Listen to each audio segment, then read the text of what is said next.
really sure what happened there. The match just happened. Grimdark won that second match in an absolute slog of a fight. But yeah, we are now back, I think. Yeah, we should be back anyway. Event not started? What? Give me just a moment. YouTube is being funky. My apologies to the players. I'm not entirely sure what's going on. Go live. We should still be going. There we go.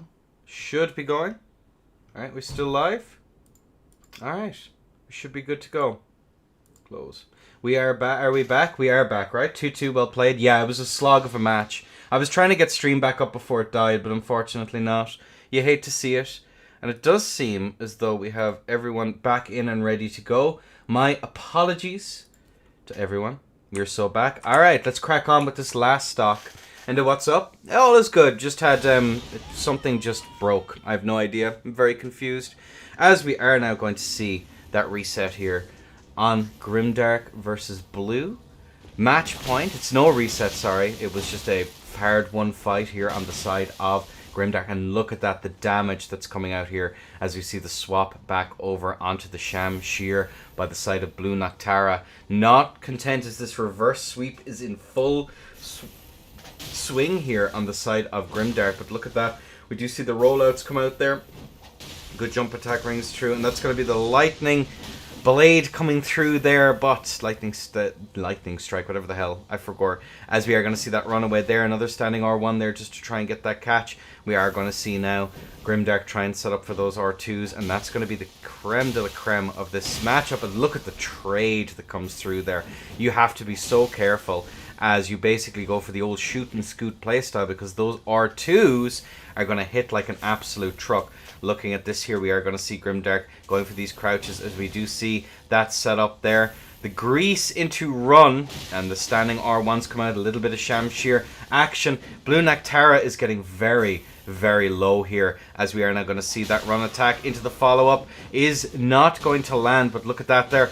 Blue is on death's door, 190 HP, trying to set up for something here as we are going to see that running attack once more, and Grimdark is going to take it. GG's. Almost got knocked out there in that first round. Alright. Blue Noctara, 2 to the 3 of Grimdark. And like I said down below, we are going to go from top to bottom. If you're not on it yourself, it's so oppressive. It's pretty bad, yeah. I thought that the restrictions I had put on it were going to be enough, but apparently not. It does seem as though Starfist is the king currently. That is a conversation, though, for another time. Alright, let me see if I can get stuff fixed. Stream back up, yeah. Alright, Fritz, you're up again. At Bron. We go top to bottom, folks. Fritz, Bron, goat. Get in here. Alright, so this is going to be Fritz up again. 0. Fritz. S. Get that done. Yeah, stream for whatever reason decided to go out on me there. I'm very confused as to why. Bron. S. Neat. Not entirely certain as to why. Very, very odd. I'm just unbanned pot on BHB. I don't see how this is any different. Yeah, maybe.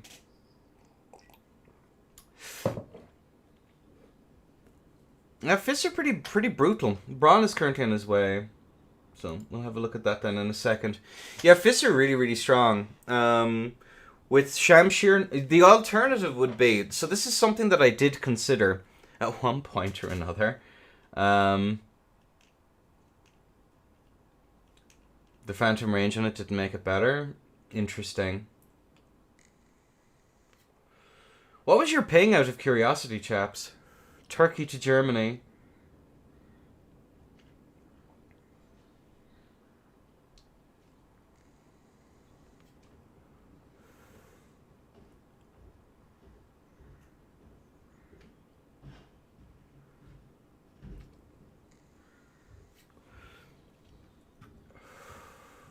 actually good.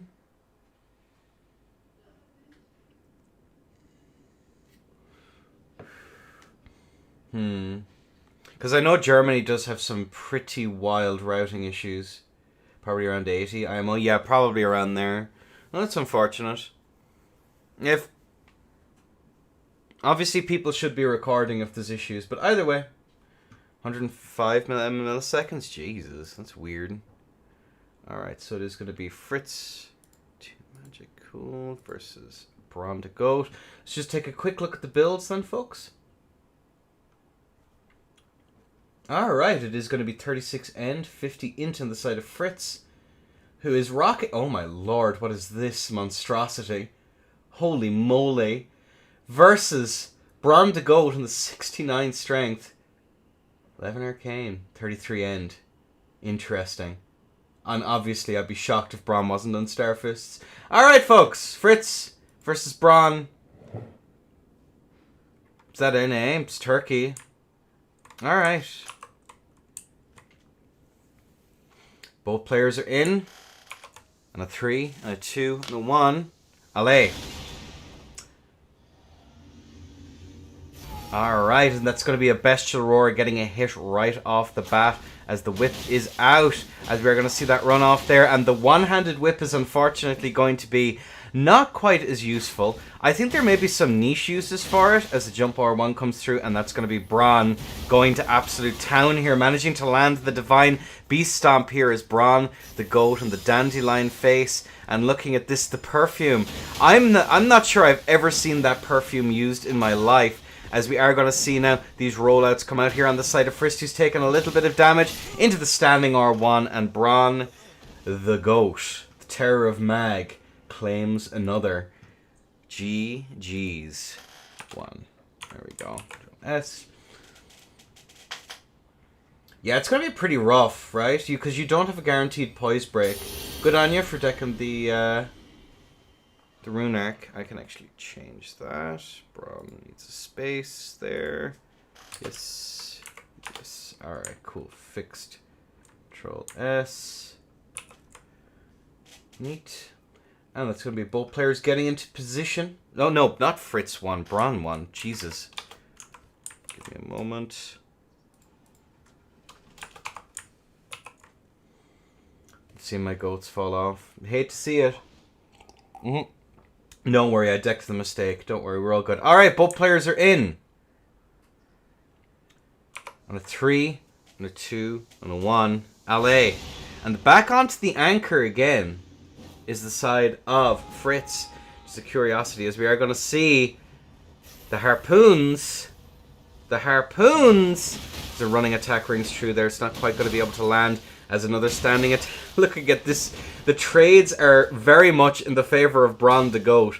But one unlucky exchange here could definitely cost him big time. And look at that spacing there from the side of Bron, just waiting for it, immediately back in to bring in that pressure and understanding when it is safe to aggress him, when it isn't, as we are going to see now. These resets, he has to play off of a whiff here. Good roll out there from the side of Bron the Goat as Fritz is caught in the spot of bother. We do see that dagger almost being punished there as the rollout comes up the side of Bron, immediately into the harpoon. There she blows, but it is not going to hit as a jump R2 comes out over the top there into a run R1, almost thinking he was going to land that. Bron is actually quite low, 900 HP, as we do see now that immediate swap over to the Blessed Do Tally just to try and get that as the run-ins come in there once more.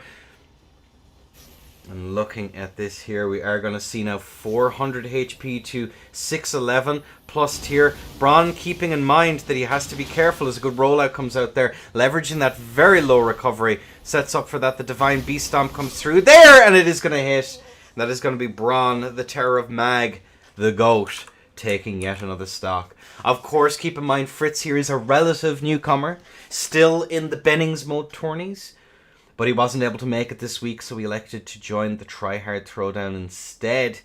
Keeping in mind, looking at the builds here once more. And the magic tier would make sense here to try and leverage that damage, but survivability is just so goddamn important. Doo-doo.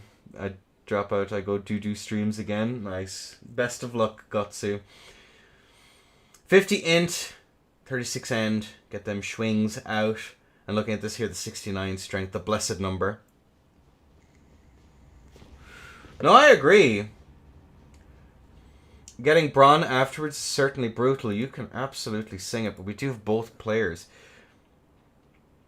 Or you don't play with Anchor. I mean, that is true. But, I mean, he is getting good damage on as we see the swap over onto the Holy Moonlight Sword. And the Moonlight Butterfly Forest coming out here. And when the Hyper is armored, the goat is rearing for blood, and he just realizes that he can immediately trade. Immediately trade, as we see these stutter steps here coming out now once more. Actually managing to get that hit there is the side of Fritz. And we are going to see now these resets here. Goes for that R2. The follow-up R2 comes out there again. And the rollout. Look at that recovery. But Bron is going to be clipped, but far from shipped here, ladies and gentlemen. As we see those follow-up. The Witnick Talisman going absolutely ham. And that setup. The free aims. Brutal here as Fritz is going to eat an R2 to the face. Absolutely brutal stuff on display here is the setup there. But unfortunately, Fritz is growing wise here to the shenanigans of the goat. All those hours of Mountain Blade Napoleonics finally counting for something here as he gets his discipline in order. Recognizing the reads, the battlefield situation finally been recognized. As we are going to see...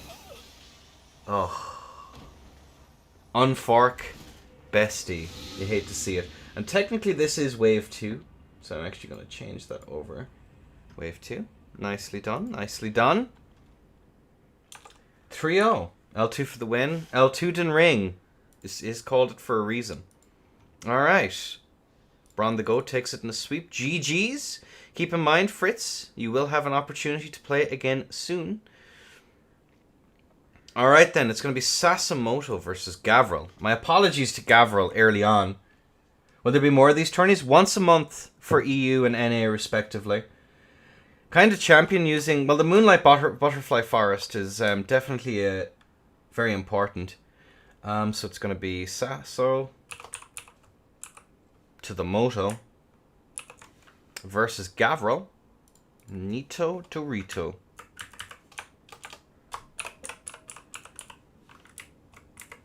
Let me just check Discord and see if there's any issues. Again, reminder to folks, if you are having issues,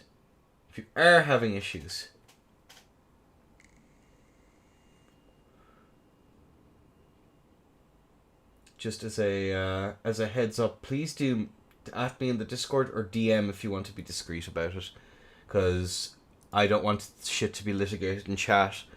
This, God forbid, this has turned into a den chat. Alright, let me just add the players then real quick. And please be recording. Upload to YouTube. We can postpone matches until everything is sorted out. Sasamoto. And then at Gavil. There we go.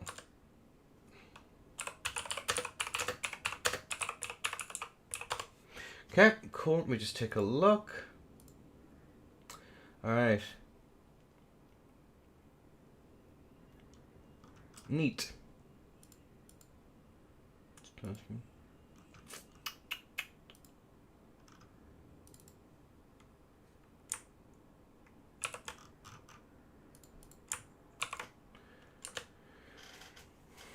Alright, there we go. Alright, well, while we wait for players, I'm kind of curious as to... Obviously, fists are still very, very strong. Ban Sasso if he loses his bracket. I'll think about it. I'm kind of curious as to... So I'm kind of stuck for things to actually add to the rule set, to either take away from the rule set or add. What's the relative balance between, like, the Curse Blade and we'll say the other setups that are in the tournament? Because fists are obviously incredibly oppressive. So I'm kind of thinking for someday what I want to change rule set wise. Kind of curious. +5 is kind of balanced. Yeah.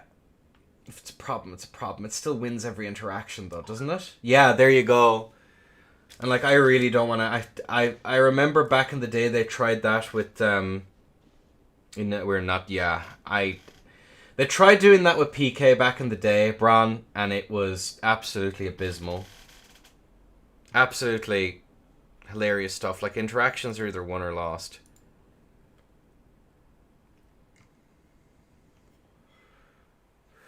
M-Strike is a balance against Fist, but so is it against everything else. Yeah. Yeah, that is true. Alright.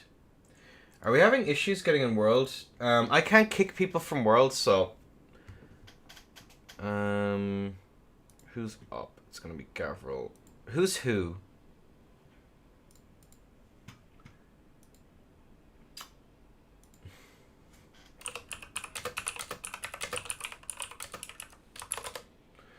Okay. Let me just wait for the players to get in and ready. BHB is incredibly oppressive. The only reason I consider allowing it is just if it had, like, if it was okay into the other S tiers, you'd at least be a bit more variety than Fists for Days. Alright. So I'm gonna guess the person named Gavil is Gavil. Alright, get in World there, chaps. I have you now. You're sorted. Cool. So it's on the left. Yes, Gavil is on the right. Neat. Okie dokie. Okay, let's take a quick peek at the builds here while we wait for their players to get in and ready. Looking at this here, it's going to be the 53 strength, 43 endurance versus 35 endurance, 67 strength. Interesting. 58 versus, which is using the lion's head, which makes sense. Yeah, that's all pretty bog standard, folks. Alright, Gavil in red, Sasso in blue. Ladies and gentlemen, let's crack on with this tournament. As the bolt is out, the screams are out, and the physics drunk. And we do see the Uggs off hatchet. Interesting, interesting. There we go, as we are going to see that run R1 come through here once more. We do see Sasamoto managing to get some early damage in as the off-axe comes in clutch here. We do see these little stutter steps here just to try and bait something again, try and possibly to get the standing R1, L1, force the roll with the pressure from the axe, try and maybe land something there from the Gugs, but of course it is very slow, as we do see the Gugs come out there, good stutter step out from the side of Gavil, trying to bait that response, not able to get very much damage off of it. It goes for a run R1, it is not going to hit, as we are going to see Sasamoto here vibing out. Are we going to see more stagger steps coming through here? Goes for a run R1, trying to get those dead angles just right so he can land it, but there's the fist R2, which is going to be there. It tries to go for that crouch poke, it is not going to land, as we are going to see both players chilling out. Goes for a running R1 there into a standing R1 and the fist crouch R1, but unfortunately Gavil is going to be clipped from a distance as the standing R1 comes out here, as we are going to see now that attempt to punish, but unfortunately the fists are just too quick on the getaways there, as we do see the chilling mist come out there just to give him a little bit of space. Obviously we do see that run R1 come through there, forcing him into the mist. He is going to be getting in the corner, but that off axe comes out devilishly fast to get those punishes, as Gavil is going to be quite low, and that's going to be an attempt to try and get the roll catch. Unfortunately Gavil is playing this very patiently as the run R2 comes out, followed up by the R2. Sasso is very much in control of this fight, yet Gavil can get a couple of attacks in to completely finish this one out. We do see that run attack come through there. Not going to set up for the quick poke out of that there, unfortunately, as Sasso is going to have to be super careful here, as we do see the running attack once more. Hasn't been able to get very much damage out of this so far, but look at that there, the fists here just leveraging that super low recovery. Goes for that crouch R1, as we are going to see an attempted roll catch, but it's not going to be enough. He's playing far too aggressively on this, and that is going to be costing him dearly. He has to play very reactively, and that's going to be the axe into the standing R1, into another standing R1 after the L1, trying to get those catches, but is going to take a little bit of a love tap on the way out. There is the side of our Sasamoto. The jump R1s come out there on the side of Fist, as we are going to see it now. The CR1 from the side of the Uggs is not going to be able to land. Tries to get these dead angles out there. And looking at this here, we do see managing to get that nice little bit of pressure out, but Gavil's just rolling everything. But there comes the trade. The counter damage here is absolutely nuts. So, and Sasso, of course, using that green medallion to just get that extra little bit of stam that he badly needs, as we are going to see these L1s come out there once more. Looking at this here, we see these crouches and the L1 once more. The back swing! And Sasso to the Moto taking that first stock very, very nicely. GG's. Looking like it's going to be a bit of a slog here, folks. Password Lion. Got him. Fists are just the best weapon. Yeah, fists are very strong. Whether fists are the best weapon or the weapon the best players are likely to use because of fundies, it's hard to tell. Because the community is so small, preference of a couple of players can kind of dictate the meta in a way that in other games it wouldn't. Or not to the same extent in the competitive scene. What's the most entertaining matches so far? I mean, the anchor was pretty freaking funny. I will give that a kudos for being pretty pogger. Alright, ladies and gents. Yeah, an anchor took the first match of the tournament. Either way, Sasso is 1, Gavil is not, and a 2 and a 1, allay. As we are going to see the glugs coming out here. As we are going to see now, just that chilling mist come out there. Looking at that there, the backswing. You have to be careful with the off-axe there, because if you decide to mash at the wrong time, you have to have them commit to the roll, and then they'll go for the R2. But look at that there, the run R2 there, just to try and get a nice extra little bit of damage. And there we go, the standing R1s. Almost gets another one there with the free aim, but unfortunately not going to be quite it, Chief, as we are going to see the Gugs there, just getting that counter pressure out there with just its existence. As a run R2 comes through, are we going to see it trade? And it is very much going to be in the favor of Gavil, as we are going to now see the run R1 come through there, as we do see it once more. Looking at that then, we do see both players now chilling out. The Germans in chat clearly shouting for their friend Sasamoto here, as it does seem as though Gavil has taken a nasty amount of damage all the way through in this one, as we are going to see now just getting that lightning grease up and running, and off-axe here getting a nice little bit of chip here, as we do see that roll out there once more. There was an opportunity from Sasamoto there to get an extra little bit of chip, but he is going to return the favor to Destiny and actually get a little bit of extra damage there. Good roll out there from the side of Gavil. Look at that standing R1, the follow-up. L1 just not able to do it. Misses the roll. Not going to be do it. You hate to see it. GG's. So, why is Gugs winning? It's just literally, it seems to be just on the side of Gavil. Just not quite sure if he's able to. He's just not able to figure out the spacing that he needs to actually get the damage in, which is happens to the best of it. He has a stock to play around with, and obviously this loser's bracket, but people are generally pretty unfamiliar with things like Uggs and hyper armors, with how people on ladder are playing. So there you are. How's that drone? Okay. Not here, mate. Not here. Bye. Alright. But yeah, that's more or less what it is. It's just outplaying, purely. Pure and simple. Fists as tools, it's up to the player to make use of them. Yeah, exactly. But again, tourney nerves are also one hell of a drug. It's been dealt with, Saucy. Just leave it. Alright. Both players are in. Let's crack on, as I need to mark the score. There we go. To Control S. And there we go. 3, 2, 1. Allez. And looking at that there, we are going to see both players going for their respective setups. Looking at this here, we are going to see both players. Looking at this here, the fist R2, that's going to be brutal. But look at that, actually winning that trade. But the R2 comes out, caught in a little bit of a schmicks. Predicted the wrong thing here from the side of Sasamoto. So you see that reset into that long neutral. The R2 here actually managing to get a little bit of damage. And there's the fist. Standing R1 is going to hit. Punishing there for the mash. As we are going to see now, looking for that run R1 there, coming out there, trying to get... As we are going to see that crouch R1, looking for that opportunity.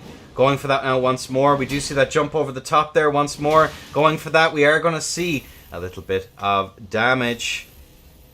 Looking at this here, we are going to see the off axis out now once more. Tries to go for that follow-up. Looking at these things here. Managing to get that tasty little bit as we are going to see the crouch R1s try and get there. Sasso is very, very low here, ladies and gentlemen. As we are going to see both players now looking for opportunities. Jump over the top. And that is going to be Gavil taking another stock once more. There we go. Looking at this here. 2, Control S.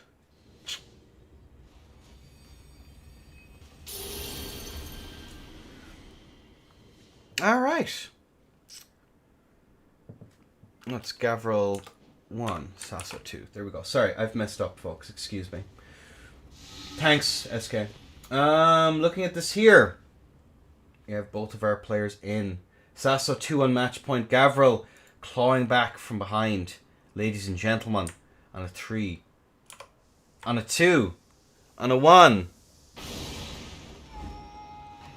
And there we go. We are going to see the spam from Kilo coming out there once more. Looking at this, we are going to see the crouch R... not crouch R2. Oh, looking at that there, the R2 is actually coming out and realizing now he can more or less trade with this. Oh my god, the aim punch! And Gavil evens it out! What the hell? 2-2. There we go. He figured it out. Let's go. Recognizing that he can just out-trade it. Let's fucking go.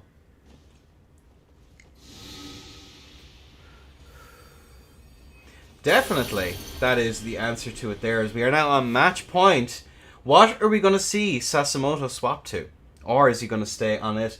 Just as a reminder, folks, as to what the builds are, as we may see some adaptation and changes here. It is going to be Sasamoto to the Moto on the 53 strength, 43 end. And then, of course, on the side of Gavil, 67 to 35. I'd be curious, actually, to see what we're going to see changed over here. Maybe saucy. 43 end, yeah. That's a lot of endurance. Again, I'm still confused. The amount of end gouging that we see these days is absolutely nuts. Alright, well, the swap has over to the Pizges. It is time, ladies and gentlemen, to get this match point underway. On a 3, on a 2, and a 1. Allez. Now, and there we are. We are going to see the chilling mist. It's getting cold out there. Summer turns to autumn, and autumn will soon turn to winter. As we are going to see, look at that there. PSGS there. The Sasamoto here has always been pretty spoopy. And I will say that the main hand shunter there, offhand, I believe it's Memor's Soldier Spear here on the side of Sasso to the Moto. Goes for a jump R1 there over the top. It's not quite going to be able to connect. PSGS is set up, not quite needing, as the JL1 is going to land. Standing R1 there, looking at that, the chase down here on the side of Gavil is going to be absolutely brutal. Sasamoto here, chilling out there, going for that, actually trying to get that, but unfortunately, looking at that, there we go. The 50-50 comes out there on the side of Sasso. Trying to punish that overextension on the aggression here. Trying to find himself once more. And looking at that, both players relatively even here all the way through. And looking at the Sasamoto going for that trade. Tries to go for the quick poke to punish the potential mash out. And those stutter steps come through. Good jump R1 to initiate. But he has to be careful with them if he finds himself in a spot of bother. Looking at that, the patience here on the side of Sasamoto, resetting to that neutral. Goes to the JL1, into the standing R1. Gonna be low on that stamina. However, we see that reset there. Health advantage is very much here on the side of Sasamoto, but that red feather could come out any instant as we see the swap over to the two-handed Memor Spear. We are going to see the roll out there, not electing to go for it. As another roll R1 comes out, and the jump R1 hitting there from Kilo.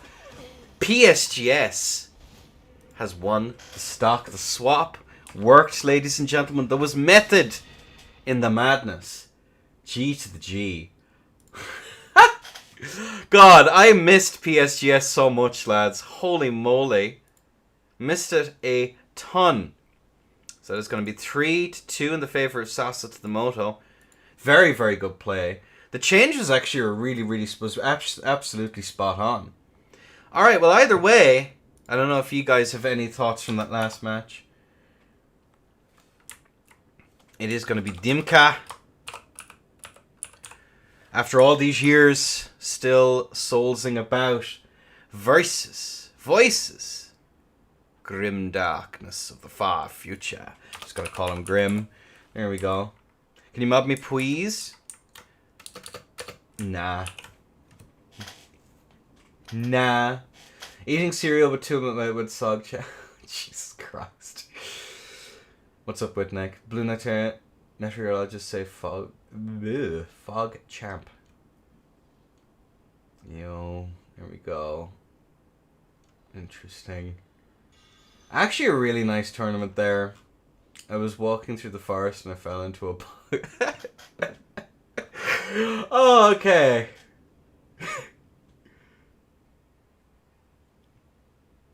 Grog is go. I dare you. I don't know, man. I've been talking to some people. Getting the brainworms. Alright, well, it does seem as though we're just waiting on Dimka. Let me just actually ping him really quickly.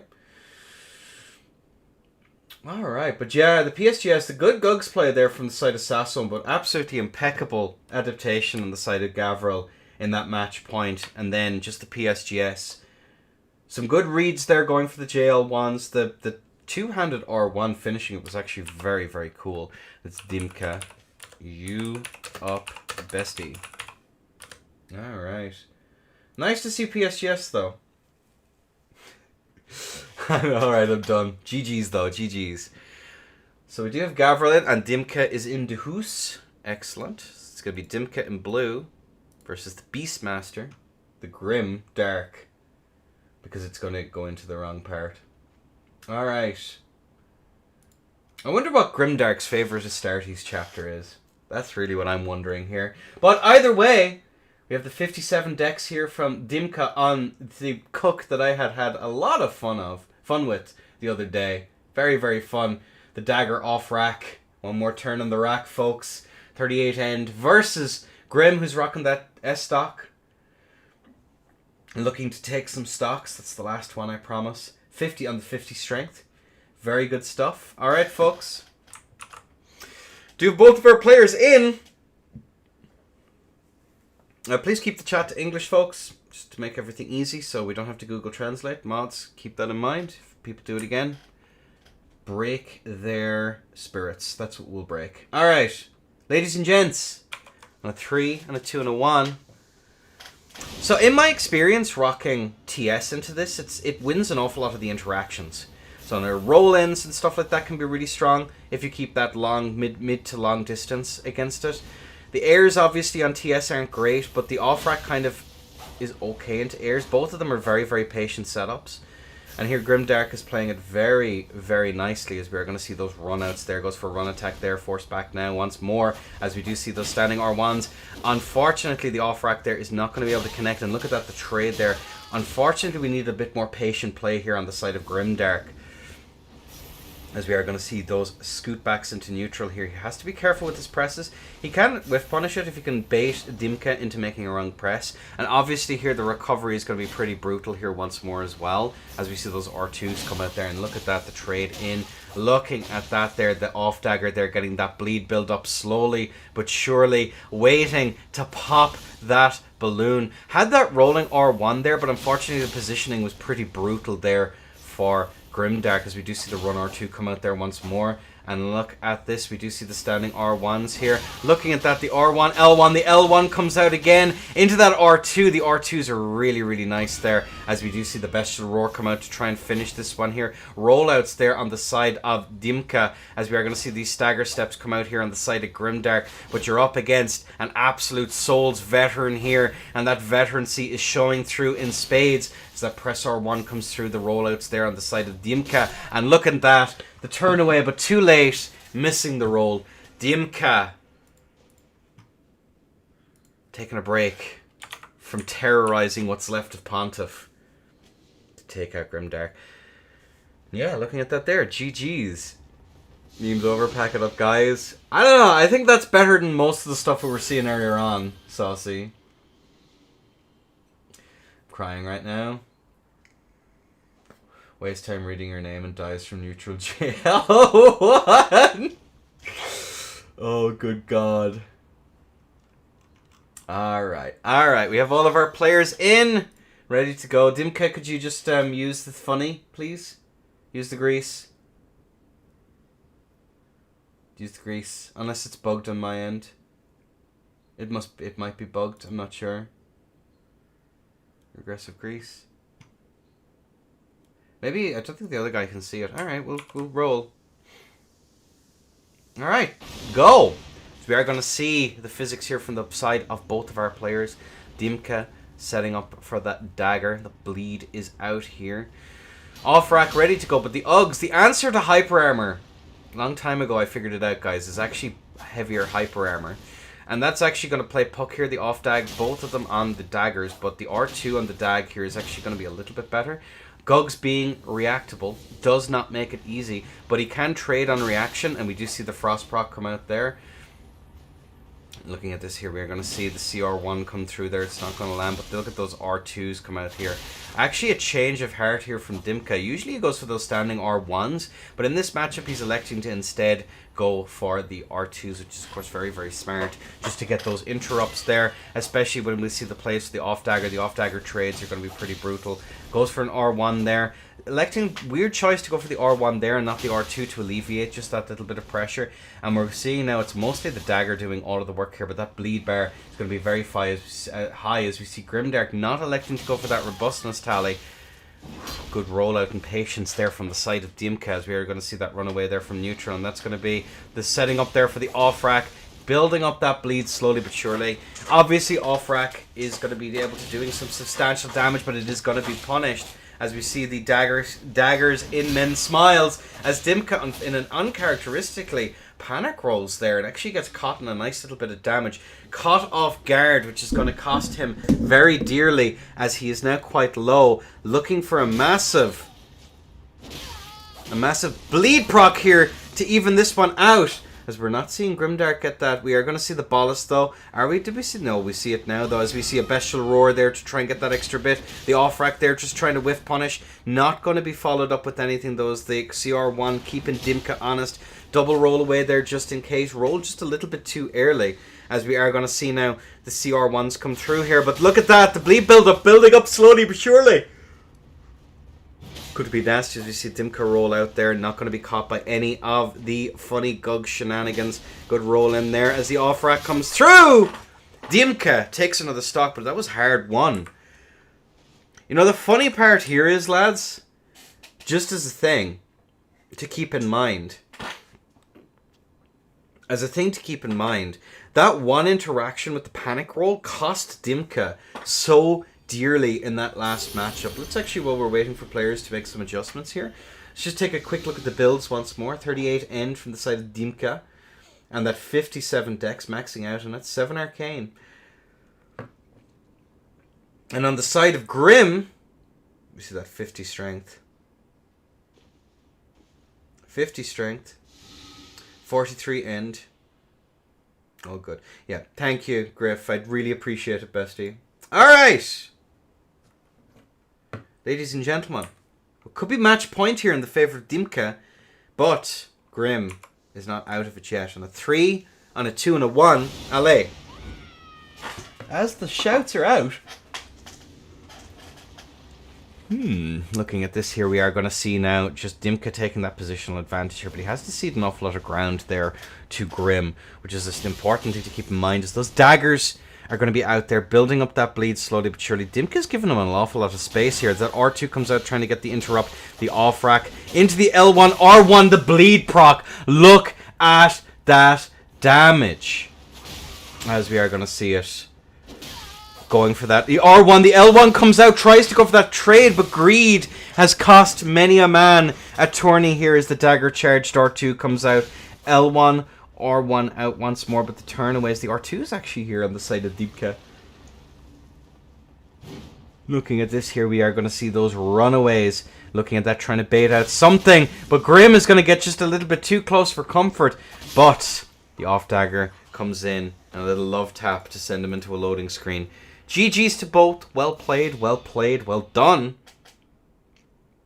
As that is going to be 3-0 in the favour of Dimka. Hard won fight though, I will say. A very, very hard won fight. Now, it's going to be Eli versus Lucy. Alright, at Eli. At Lucy.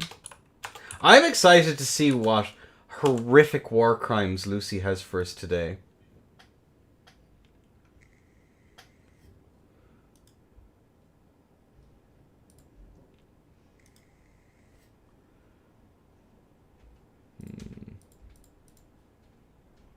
Alright.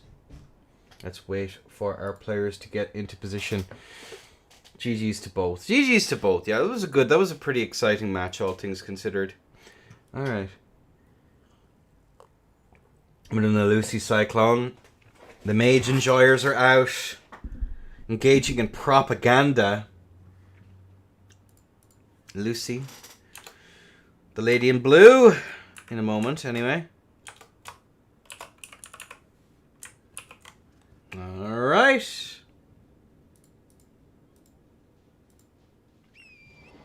The horseplay going on here. Alright, where is Eli? Has anyone heard from him? Any sign of Ildavo? Any sign of him at all so far? The horse gaming? Bit of horseplay going on there. We'll have to cut it out, folks. Cut it out. Any sightings of Ildavo?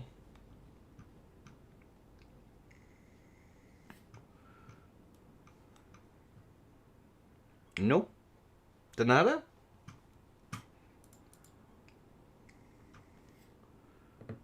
He does know it is today, right?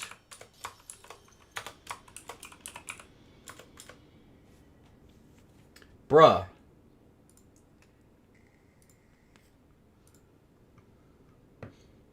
Eli probably going to remember that the match existed in 30 minutes and it takes 2 hours to pull up. Try to tag him in the Eli cord. I've tagged him twice in Endacord. Well, he is about 5 minutes. So what time is it now? 40 minutes?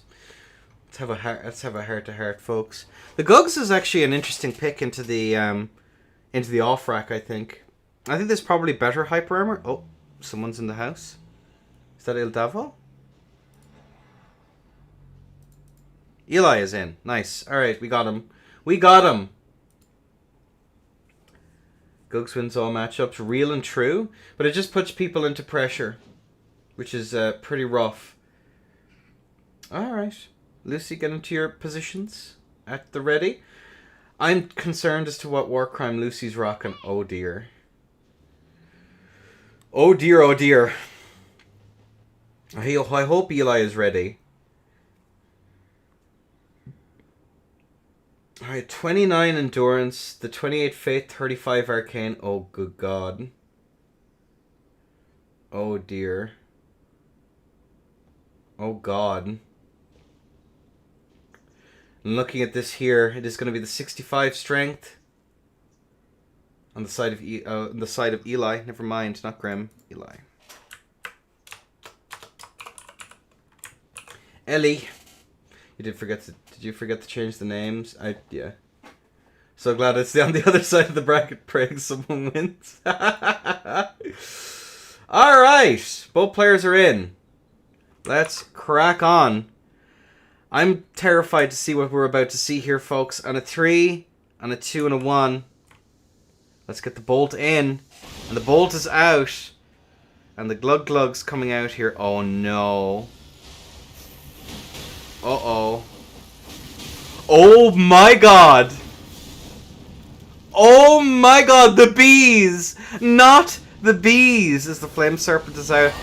Dorothy's gnawing wished it was that, as we do see the Grey Rolls Roar come out there to try and get some setup. But the fists are out here, and the counter pressure here on the side of Lucy, managing to get that poison build up, as we do see the rollout here coming out from the side of Lucy, who is going to have to be very careful here. She does get the physic. That's brutal here from the side of Eli, who is going to have to be careful for the bees. As, looking at that there, we are going to see the Mesmer Serpent come out there to try and get that hit, and the Sling Catch Flame is out, as we are going to see some patient play come out here from the side of Eli. Lucy's barely taken any damage, and Eli takes yet more damage, and that's the EP pot out into the physic. Oh my god! Oh me oh my.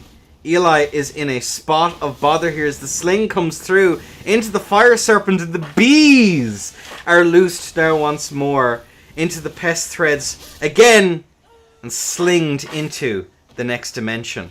Jeez. And you will notice, folks, the only DLC thing to be used there, the only DLC one that's used was Mesmer's Orb.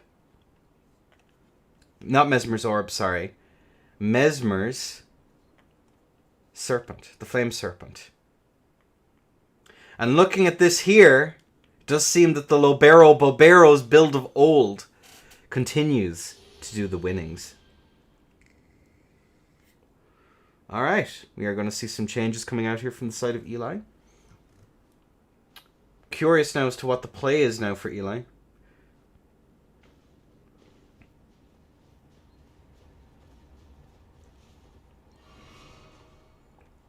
Alright, both players are in. 1-0. Let's crack on. On a 3, on a 2, on a 1. Allez. Looking at this here, the physics are out once more, and the bees loosed once more. And Grey Rolls Roar! But we are going to see some very scary damage coming out there from the side of Lucy, who is going to be caught, and the Catch Flame is going to ring true. Good roll out there, the Catch Flame once more. Good rolls here from the side of Eli. But look at that damage there. Into the Catch Flame, strafes come out here from the side of Eli. The counterplay is in fact going to be out, as we are going to see the R2s come out there from the side of Lucy on the Poisoned Hand. Looking at this, the rollaways there coming out the backwards, trying to set up for some shenanigans there, expecting the run-ins, but instead we're going to see some very patient play here coming out from the side of Eli. Going for that, the empty jumps here just to try and set up for those Catch Flames from behind, as we're going to see these rollouts. R2s coming out here from the side of Lucy, who is going to be eating an awful lot of damage. The jump, R2s land! That's going to be poison, giving her an opportunity to flask, which is huge. And the sling is out. Luber sling, but Lucy is going to earn that namesake there, as we are going to see yet more sling. And the Grey Rolls Roar comes through and takes yet another stock. Control S. Holy moly.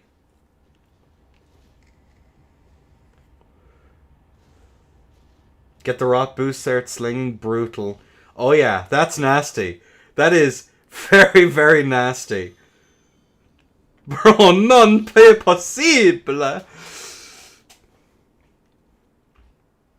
Lucy's definitely doing some scary stuff here. She was one of the very few people... Oh, it's 2, not 3. There we go. Do I need to copy this for what? For the next tourney? You may need to. Holy moly. Eli taking his time. It's up to Bron.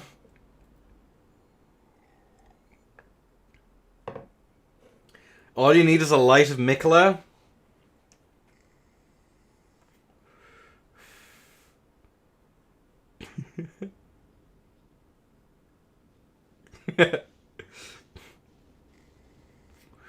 Pikes legal? Yep, pikes are legal. Alright, we have both players.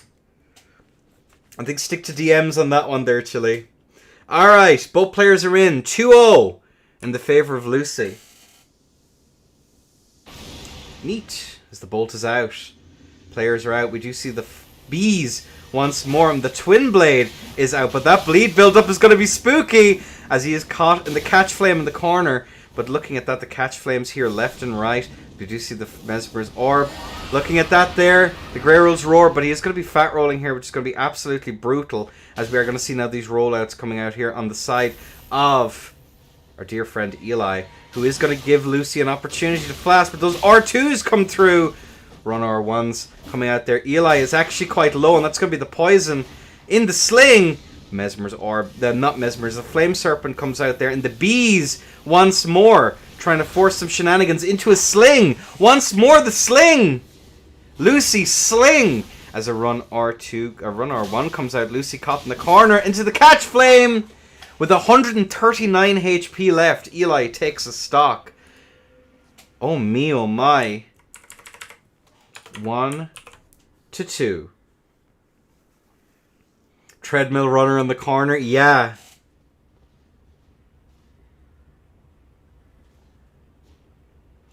TB is the good choice. Well, TB has some really, really solid means of closing the gap, but it doesn't get poise break straight away, so you're at risk constantly of having that catch flame trade. If you can set it up correctly, 100%. But it's going to play off the poise chip, and it's going to be already a pretty stressful freaking match. So, you know, it's easier. It's very much an easier said than done kind of deal.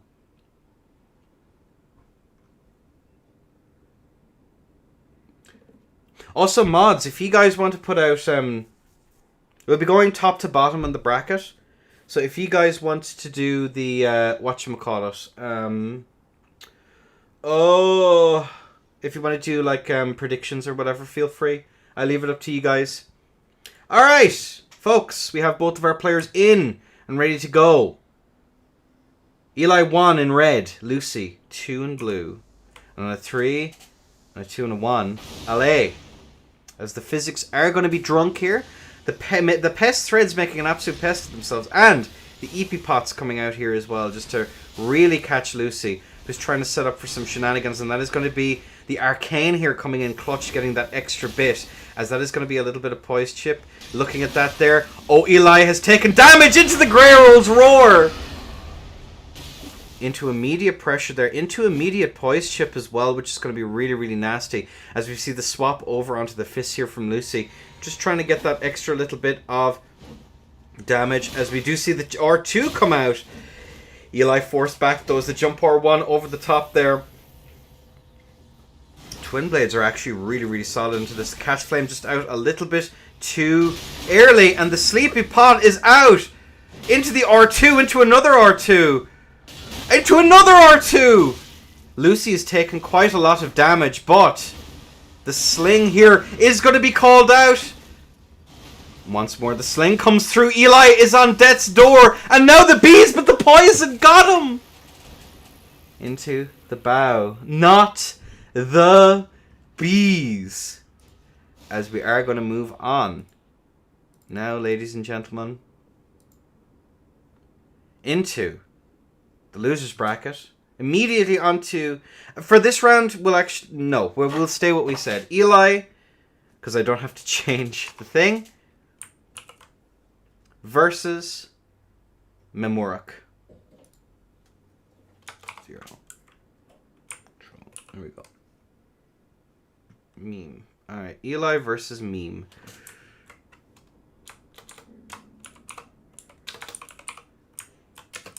There we go. Nope, that is not what I meant to do. There we are. Alright, Eli, you're up again.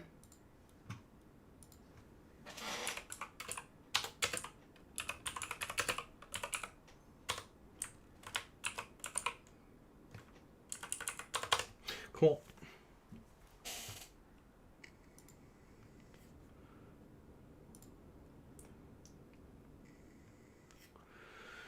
Alright, okay, don't you dare lose this. That's why when you need him.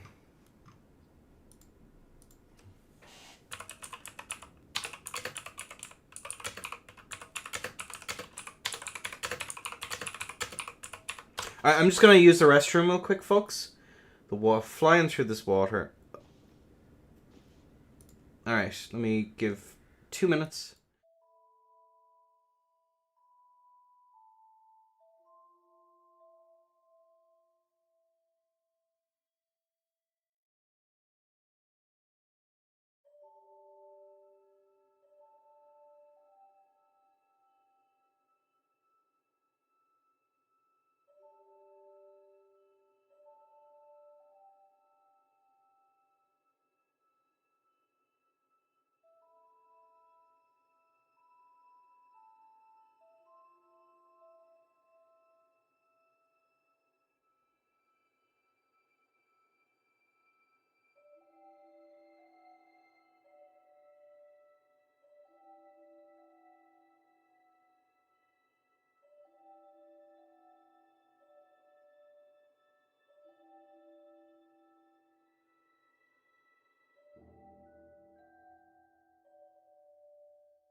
We are cracking on with the tournament. I don't see either of the players here for whatever reason. That's on Fork Bestie.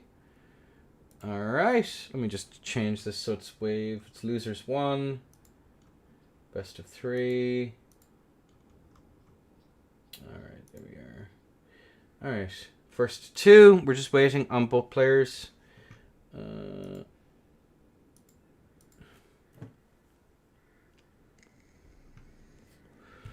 Where'd he go? Oh, the world is broken. Gotcha. Alright. Alright, well, hopefully this doesn't do what I think it's going to do. Is it?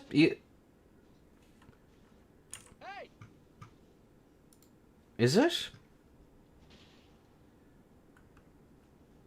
No, they're both here. Never mind. Alright, we have both players in.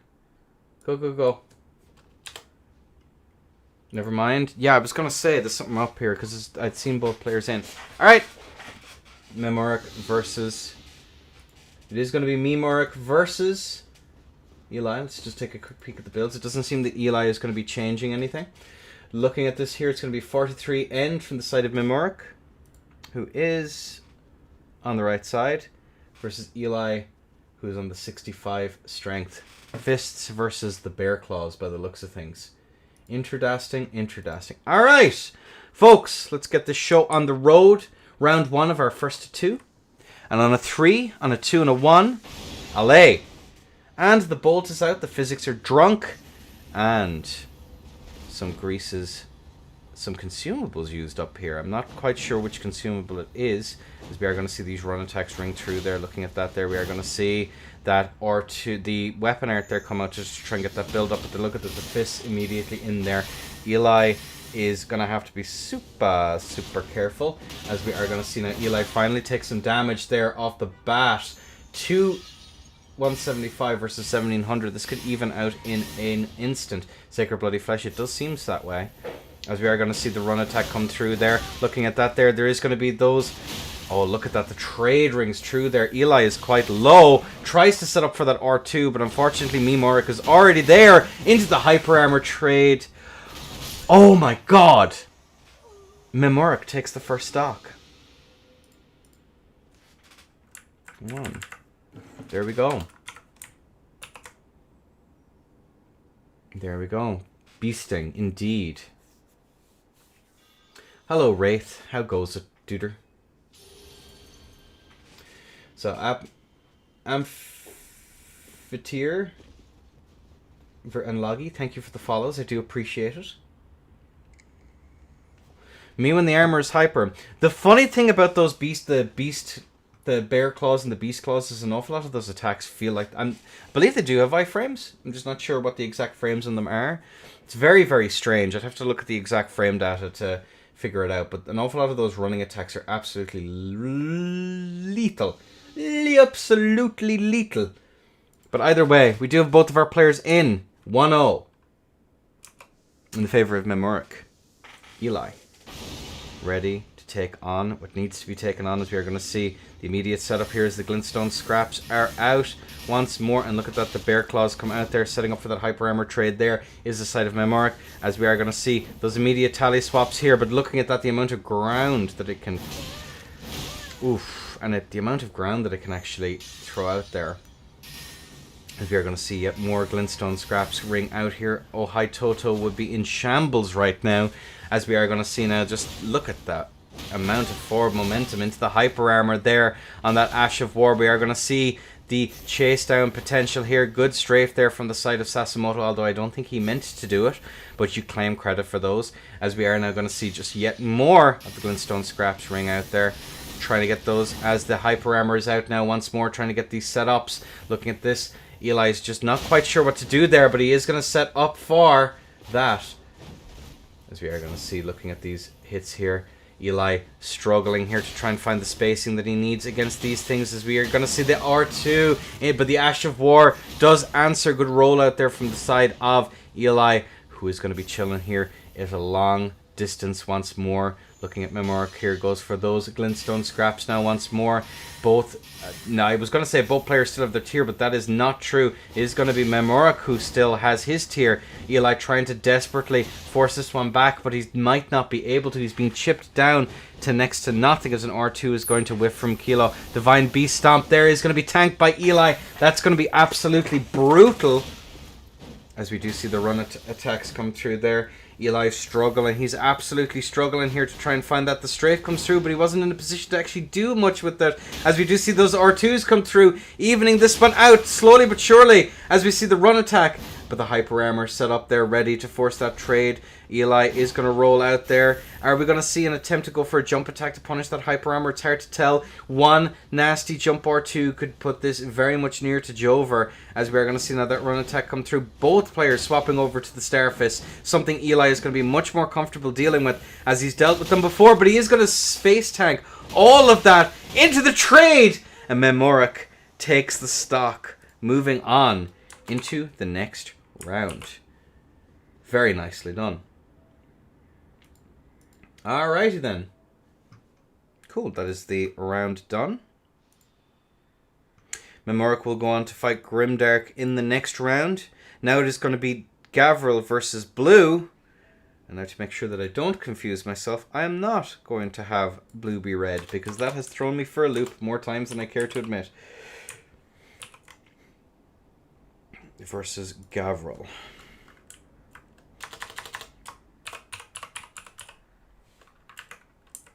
Control S. There we are. Alright. Let's go.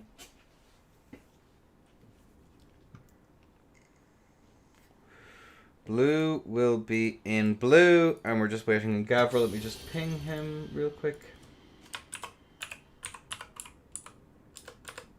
Alright. Yeah, curiosity for sure. I think it was just literally caught off guard. What are the rules for Endas? Exclamation point Chal. I don't know if someone's pinned the... Yeah, someone's pinned the rule set. You can see them in Endacord as well. I use pretty much the same rule set all the time. And change it. Usually rule changes are every Sunday. Not to confuse people given the Jakers tourney is happening.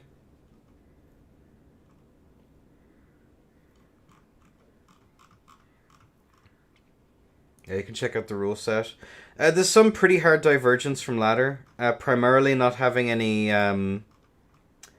poise restrictions for starters is pretty big. I just have a small section for things that are banned. All status bolts are gone. What else have I actually not? Is different from ladder. Rock grease is gone. DLC greases for fists. Oh, that's on fork. Alright, try and join again. If there's any problems, we'll do what we gotta do. We can just chill out for a minute. Although we are on about the hour mark, so it might be causing problems now, but it shouldn't be by rights. It does that from time to time. We just have to play RNG with it. I might have to reset the world. If you wouldn't mind leaving blue. Or I can do it myself, actually. Yeah, there we go. Wando. Real. Alright. Give me a second. Oh, man. I hate having this nonsense happen. Oh, me oh my. What's up, Simple? It's about getting to that point. If we have to redo a reset, we'll do a reset. It's not the end of the world. Alright. Sorry now, folks. Open world.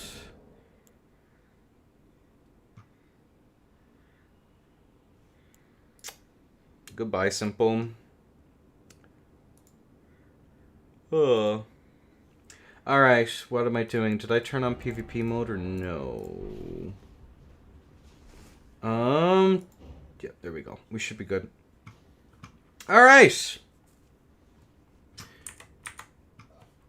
And there we have it. Let's see. Ow. It does seem as though we have Gavil in the world, which could have been a problem. Alright, join back in at your leisure, Blue.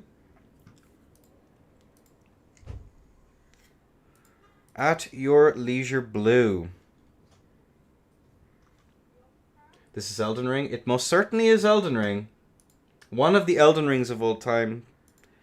Assuming, again, oh my lord.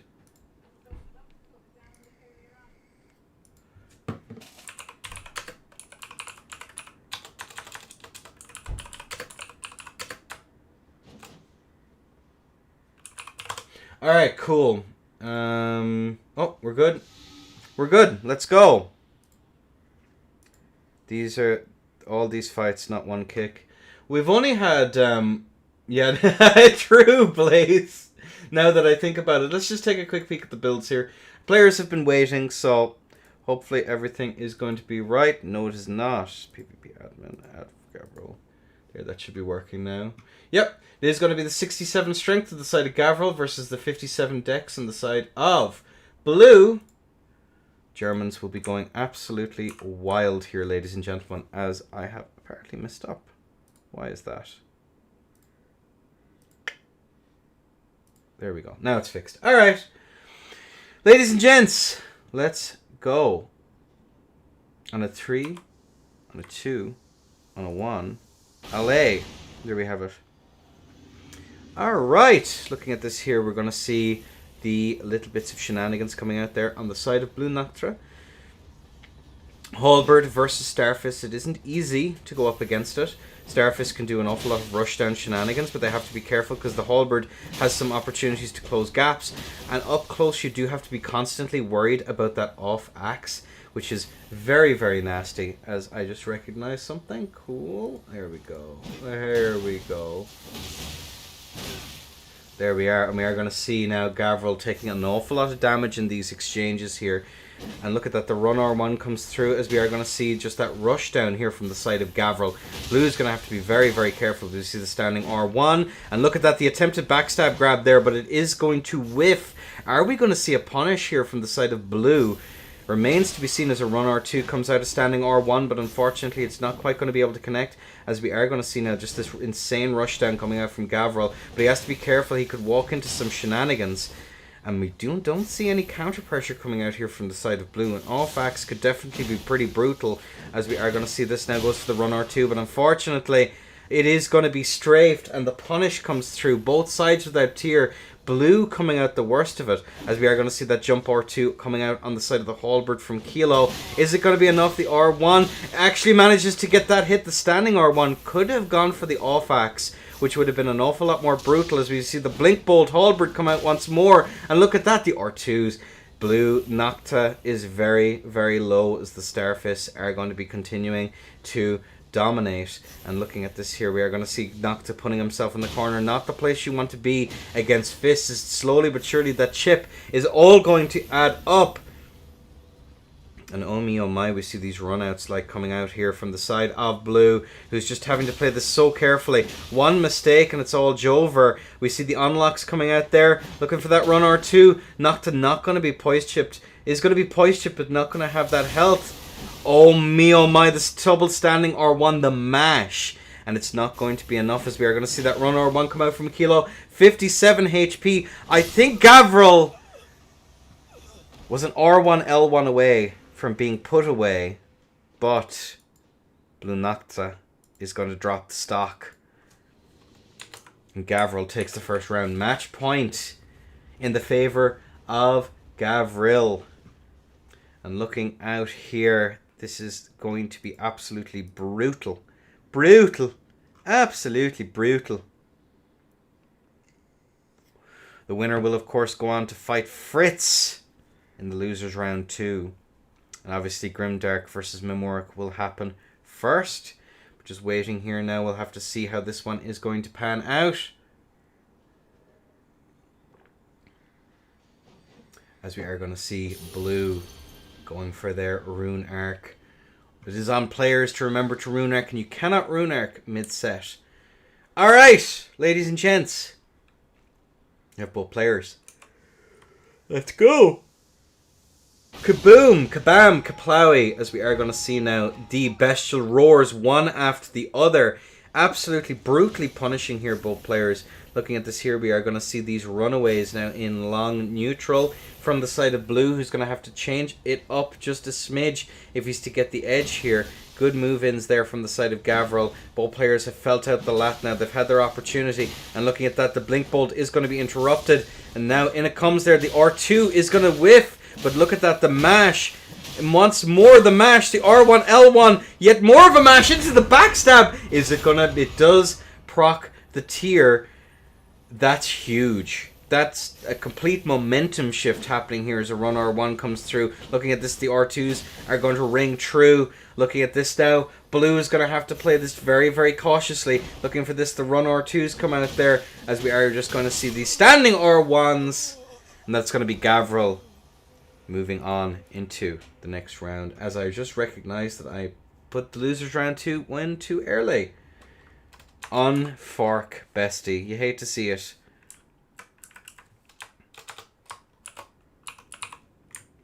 Cool.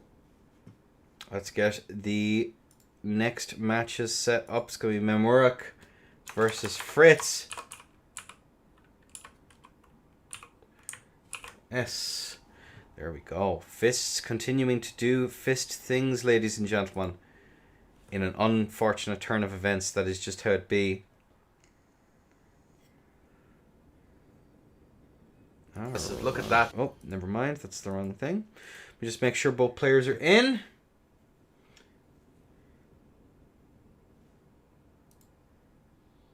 Oh, it's Grimdark. Sorry, Fritz. I made the mistake. Excuse me. Gavil 2. My apologies, sir. Grimdark. Yeah, it's Grimdark.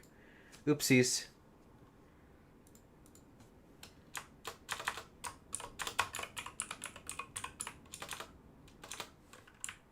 Alright, let me just add Grimdark real quick. My apologies.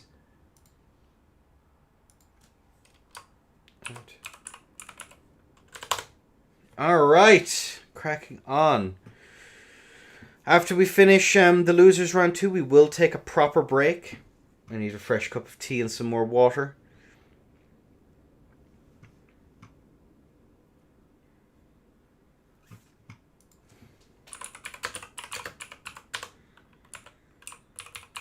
Oh.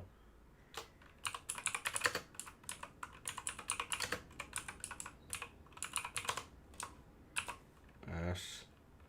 Memor. Where is Memor? Alright. Hey. There he is. Alright, he just joined. Nicely done. Sorry, chaps. I'm a bit slow on the old uptick today. We just make sure now that both players have their... Blue, could you please leave world now? It's a bit too late, but please do leave world. It's going to be Memor in red. There we are. Here we go. Rightio. Now I have to change the CE table. So who is where? 1, 3. Okay. Neat. Alright, now it should be fixed. Alright. And we will find out momentarily. And the answer is yes, we are all good. Sorry about the delay, folks. Alright, let's rock on. Ladies and gents. A 3. And a 2. And a 1. Allez, as we are going to see the fist here on the side of Memor here. Versus what seems to be Beast Claws. No. The fist on the side of Grimdark, sorry, and the Beast Claws here from the side of Memor, excuse me. As we are now going to see both players going for that, we do see that Ash of War come through, do a little bit of damage to Grimdark, but he is able to get away. Looking at this now, Memor continuing to go for these glintstone scraps now once more. As we are now going to see yet more glintstone scraps come through. Looking at this here, we do see those running attacks come through.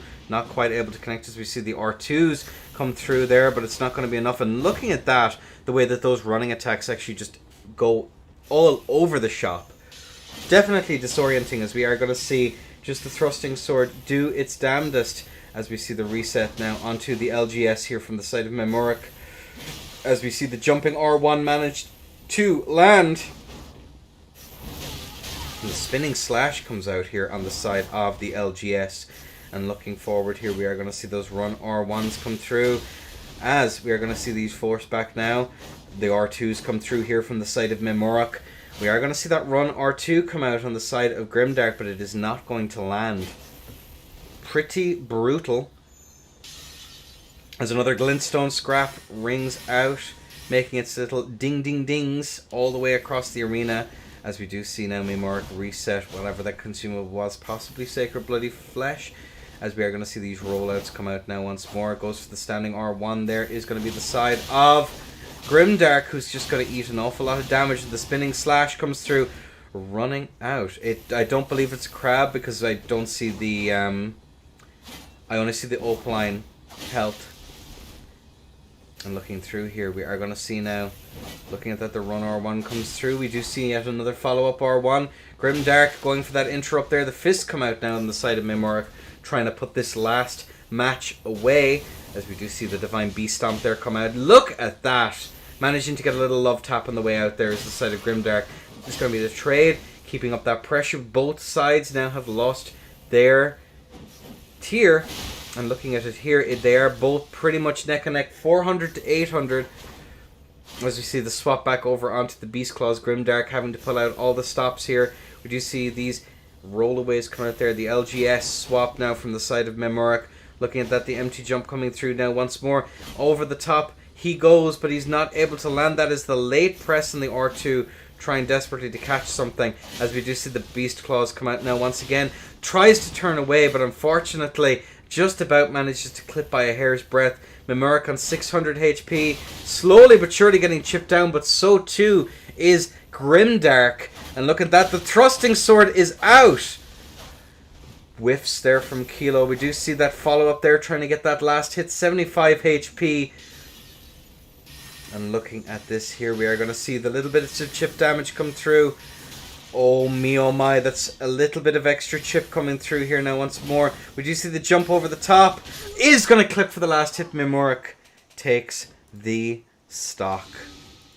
The Bear Claws coming through. Clutch here. Control S. Was it a crab? I think that was a crab, Enda. Let me just add him real quick.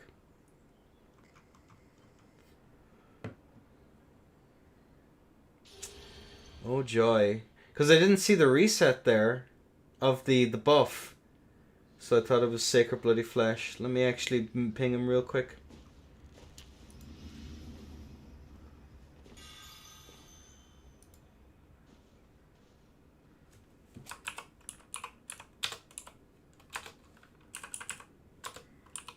Oh, it was turtleneck. I was thinking. Because I didn't see that. Usually you see the other thing. Sacred Bloody Flesh is a different animation. Yeah, turtleneck apparently. Gotcha. Gotcha. Alright. Cool. Interesting.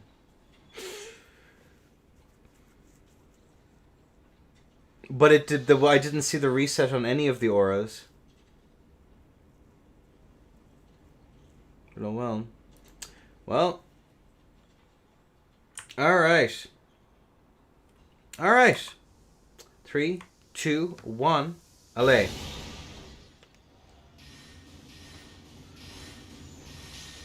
As we are going to see these glintstone scraps coming out here now once more. And we do see that Sacred Bloody Flesh consumed. And looking at that there, we are going to see just getting that extra little bit of damage. The Gugs is now out. As we are going to see now those rollbacks now once more. Looking at this here, we do see the CR1. It is not going to connect. As we do see now the runaways there. The hyper armor on that thing is absolutely insane. Grimdark not quite sure how to engage here, as those Beast Claws are able to cover so much ground. And on top of that, looking at that, it's... Interdasting. Interdasting. The animation is very, very interesting. Alright. As we do see the crouch R1 coming out there, trying to out hyper armor the hyper armor. But yeah, as Bron just said it, we do see that it has the hyper armor to actually trade into it. As Memor takes another little bit of damage. As we are going to see now these rollways coming through here on the side of Grimdark. As looking at that there, we are going to see it. keeping up that nice bit of pressure, but unfortunately Memor is just going to wait patiently. Not going for any counter pressure option. The Gugs is going to come out there.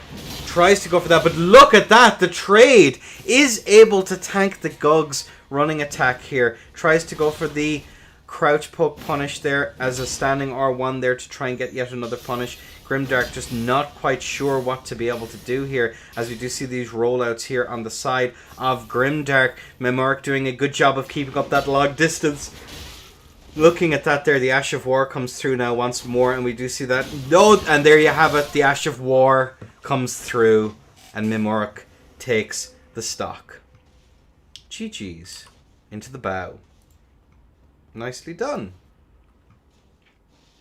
Memor moves on into the next round of losers. Elden wrong moment. Yeah, the fact that that hyper armor can tank everything is just kind of nuts. Can it tank a jump JR1, JR2, I wonder? I'm actually curious. It's now going to be Gavil.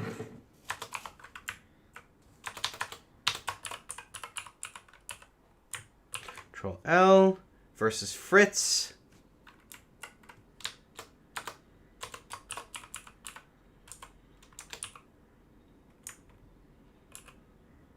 The hyper armor is insane. Yeah, it's pretty bonkers.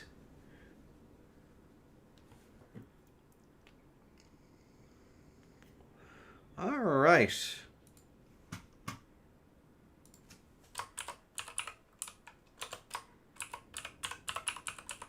we go. Let's get this show on the road. The last match of, and we do see one of the players in. I believe that's going to be Fritz, who's in the house. Just double check. That's going to be Gavil. It's going to be Fritz and Dex. We're waiting now for Gavil to get in world.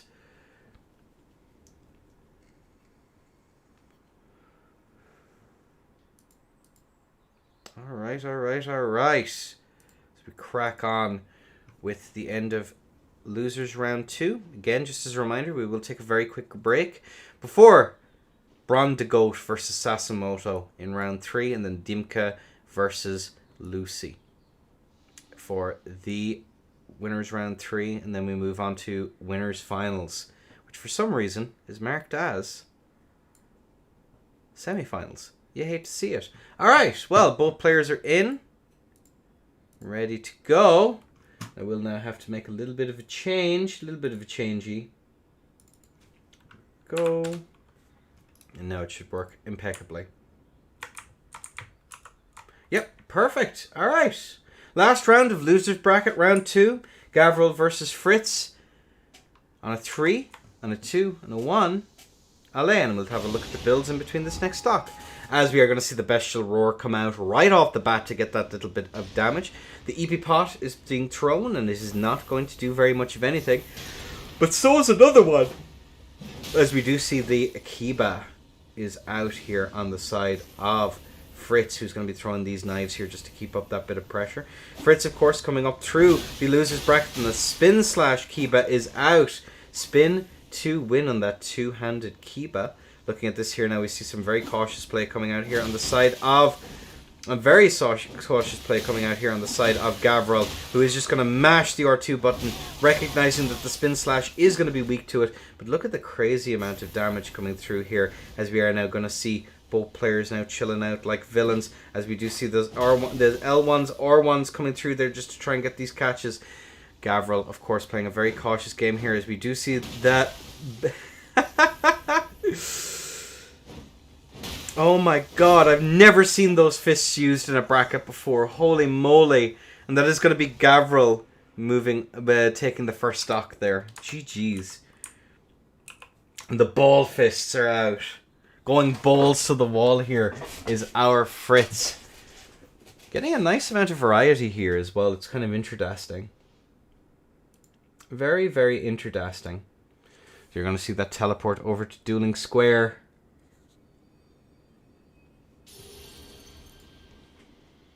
Nito Dorito. Alright, I did say I'd check out the builds here before we cracked on, so let's just do that real quickly. As we do see Fritz on the 53 dexterity, versus Gavil, who's going to be on the 67 strength again. That's a lot of strength. Absolutely insane.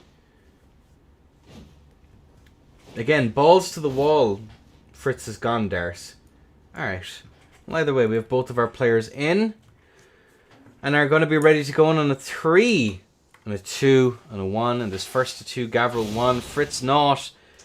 We are going to see the glug glug glugs coming out here. As we are going to see the Starfist continuing to ring out here, those R2s. Look at that tracking there. There is going to be a unfortunate turn of events. We do see the Frostpot. Very true, Sifra. As we are now going to see this trades ring out here. Even out more or less. But look at that. Fritz has been doing his homework trying to set up for those kick R2s. Which of course is a good little bit of tech. As we are going to see now just an insane trade come through there all the way out now once more. And look at that. The run R1 is going to land.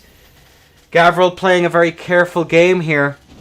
As another kick rings through there, but unfortunately a whiff punish restored memento coming through here, as we are going to see the run R2 actually land here from the side of Fritz. Fritz chilling out here in this long neutral, but unfortunately gets caught by the pivot and gets put away, and Gavil goes home. Alright then folks, that is the end of losers round 2, and we're going to take just a very brief break here. It's going to be Gavil moving on. I just want to first of all thank all the players who haven't made it so far, as I am caught out by that gross incandescence. I'm glowing. You hate to see it. But yes, folks, I will chat you all in just a few moments. GG's to everyone. To Eli, to Blue, to Grimdark, and now, most recently, to Fritz. We hope to see you in future tourneys, ladies and gents. And to everyone, thank you all for watching so far. We'll chat you all very, very soon. I'm actually leaving because I need to burst into flames real quick. Chat you in a second, folks.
Alright, folks, I am just back. My apologies for the delay.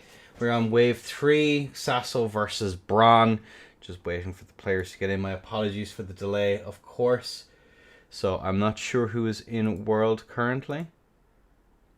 I'm guessing that that's Nice Net Bro is going to be Sasamoto. We're just waiting for the GOAT to get in. Let's go, gamers.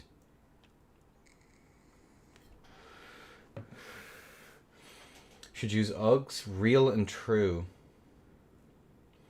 Minecraft is IRL now. Haven't you seen the trailer? Real and true. Wrong emote. Jesus. Yeah, it's going to be Sasamoto versus Bron the GOAT. A dirty cup of tea. Magnificent. Alright. See Sasso here. Bron might have already just joined, but not just yet, unfortunately. We've been flying through this, lads. It's actually pretty good. Oh, I actually forgot to do this. Yeah.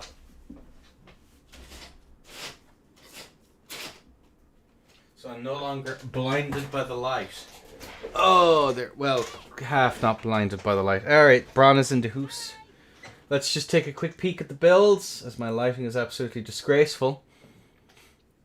Alright, looking at the Sasamoto is on the 38 end, 62 strength, the 58 figure from the side of Bron to go to the 69, the blessed number, the 33 endurance. Alright, folks, well, we are good to go, I believe.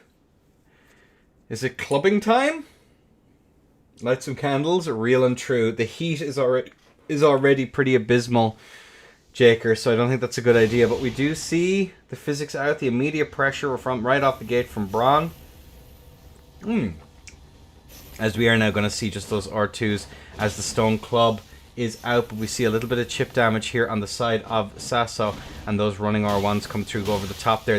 Look at those R2s, and that jump R1 into a trade. Sasso has taken so much goddamn damage already, as we're going to see Bron just kind of vibe out there, almost trying to get that hit.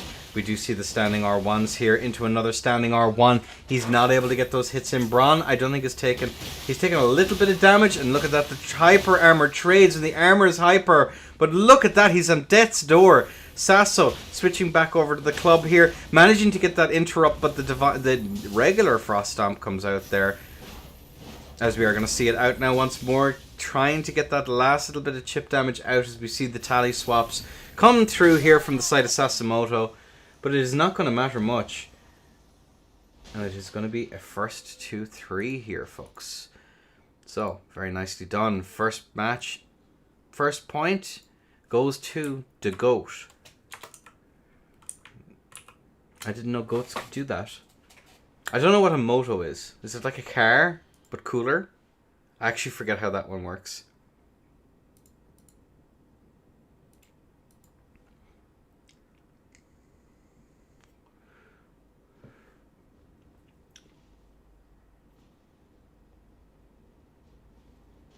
Alright. Get these resets in. Alright, cool beans. Ladies and gentlemen, round 2. On a 3, on a 2, and a 1. Kaboom! As we see this immediate pressure coming out here from the side of Bron once more. The rush forward, just in case there's some shenanigans to start off the match. As you see these stagger steps coming through here, managing to get that hit in. Good rollout coming out from the side of Bron. There's another running R1 comes through. Sasso up against the wall. Is he going to be able to find the space to get Bron on the back foot? Unlikely, but we'll give the chap a shot of it as the standing R1s come through. As yet another standing R1 comes through. 1600 to 1000 HP. Both players still having tears as another run. As a run R1 comes out into trying to go for that follow-up there. Cannot whiff punish that thing. As... oh my god, the Godskin, the Whitnick tally comes in to get that nice little bit of extra healing. Another run attack comes through from the side of Sasamoto. Trying to go for these crouch attacks. Good space out there of the follow-up R2. Recognizing that it's going to come again, he just runs out. As we are going to see now this reset here into this neutral. Sasamoto trying desperately. Bron not having any of it though. Too slow on that punish. But those R2s, look at that! And the fists of fury. Angry fists. They go grrr on the side of Bron. The Terror of Mag. The goat. Neat. 2-0 in the favour of Bron. Match point for Bron. But will we see a comeback here from the side of Sasso to the Moto? These are questions. These are, in fact, questions. Yeah, I agree. I'm a dank soul. It's pretty wild. You do have whiff punish opportunities for sure, but it's evil. Very, very evil. Alright! Both players are in and at their ready, ladies and gents. And let's crack on a 3. On a 2. And a 1. Boom. As we are going to see the physics here from both players. And looking at this here, the fists continuing to do their devilish work as the runner 1 chips Sasamoto down. Sasso has a very slight health lead, but I can imagine that changing very quickly as we are going to see Bron moving out there through 235 to 240. The words are hard. It's 2300 to 2400 in the favour of Sasamoto, but only ever so slightly, as that jump R1 over the top there isn't going to land. And there you go, the R2s into the trades. And can we have a whiff punish restored, ladies and gentlemen, as Sasso has just taken so much damage. Gets the follow-up. The tier has been procced on the side of Bron, but having 300 HP, looking against these star fists is a spooky place to be. And obviously here, Sasamoto tries to push a little bit of pressure there. Beautiful spacing there from the side of Sasso. As looking here, we are going to see now. Over the top he goes. He's not able to land as the Divine Beast Stomp comes out once again. Good jump outs here from the side of Sasamoto, who is quite a substantial hill to climb, as we've seen.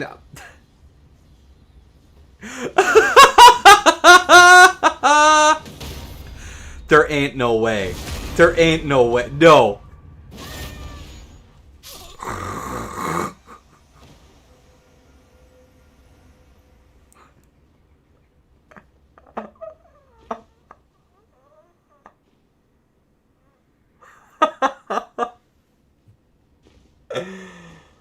Oh, no. So someone has asked...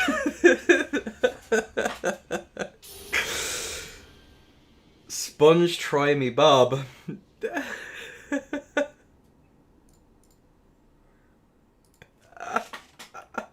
Onda, thank you for the community subs. Sorry, let me answer the question real quickly. Thrusting certain is so broken that it's not allowed. It is considered broken, however, we just restricted the top one currently. Oh my god. Either way, we'll crack on with the match and then we'll have a laugh about it later. Ladies and gents, Sasso 1, Bron 2, and a 3, 2, 1, kaboom. As we are going to see now, both players running at each other. Bron perhaps going to be a little bit more careful as the R2s are going to ring out. Looking at this, the jump over the top there. Going for those trades though is Bron the GOAT. And looking at this here, another R2 comes through here. Sasamoto is quite damaged by all of those exchanges here. I think Bron is now annoyed. And looking at this here, we do see the force back now. Looking at that, the R2 comes through once more. And looking at this here, we do see the force back now. Running R1 comes through now once more. We are going to see both players running in there. The second R1 is not going to break. 73 HP. And the Divine Beast Stomp comes through. I think Bron has decided that maybe he's not going to go for things that can get him one-shot parried here. Because he is within that as the Spinning Slash comes through on the side of the axe. And that's going to be all she wrote. All she wrote. GG's to both. So it's called the semifinals in the challenge, but it's really round 3.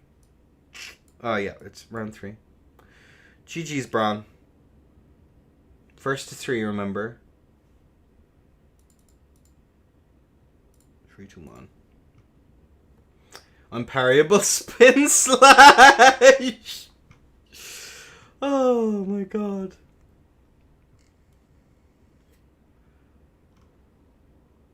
GG's though.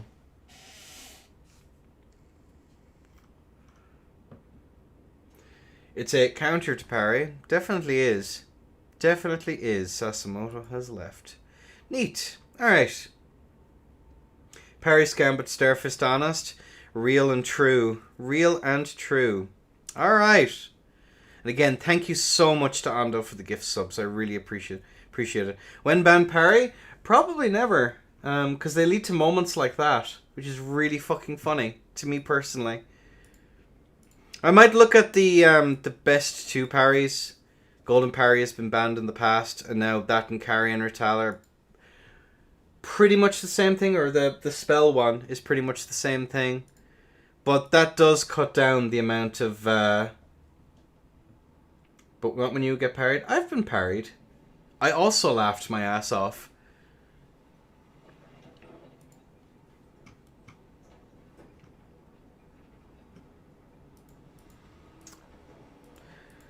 Alright. It is Dimka versus Lucy. Let's crack on. Dimka. We will see. We will see. Alright. 0. Lucy. I'm wondering if this is actually the first time that they've... I doubt this is the first time they've met in bracket. Lucy, have you fought Dimka before in DS3? I can't remember.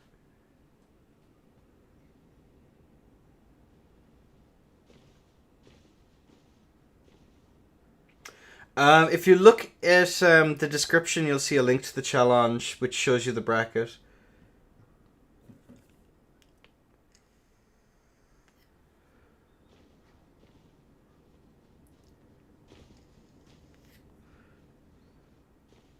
Alright, I've never been parried. I take pride in that real fact. I'll do something about that, Black Sheeps. Don't you worry, bestie.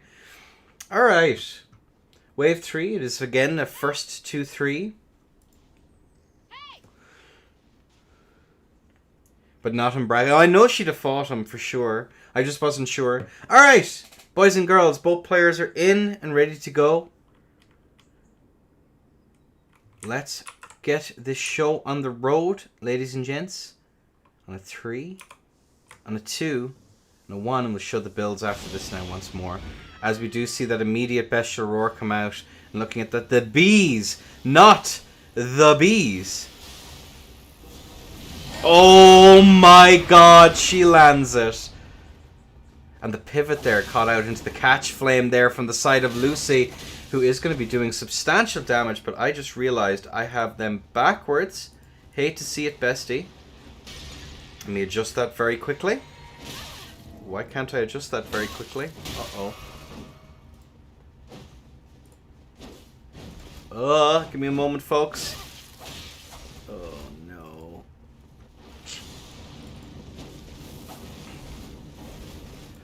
Alright, give me a moment. This should load back up now in a second. I'm so sorry.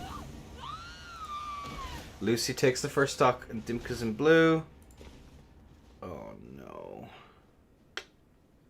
Okay, there we go. Nice. We fixed it. Duel.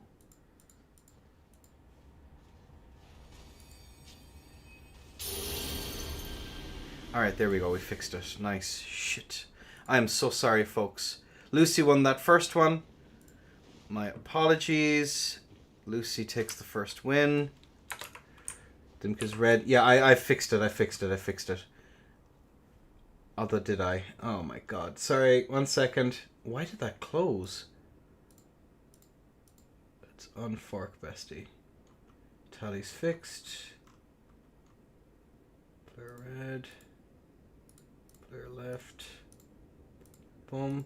If you ever wonder, my tournament experience is now utterly ruined. Thanks a lot, Andy. You're welcome. I also need to set all of these things as well. Let's go. So that's a good excuse to take a look at the bracket. So we are going to see roles reversed. Why is that not working?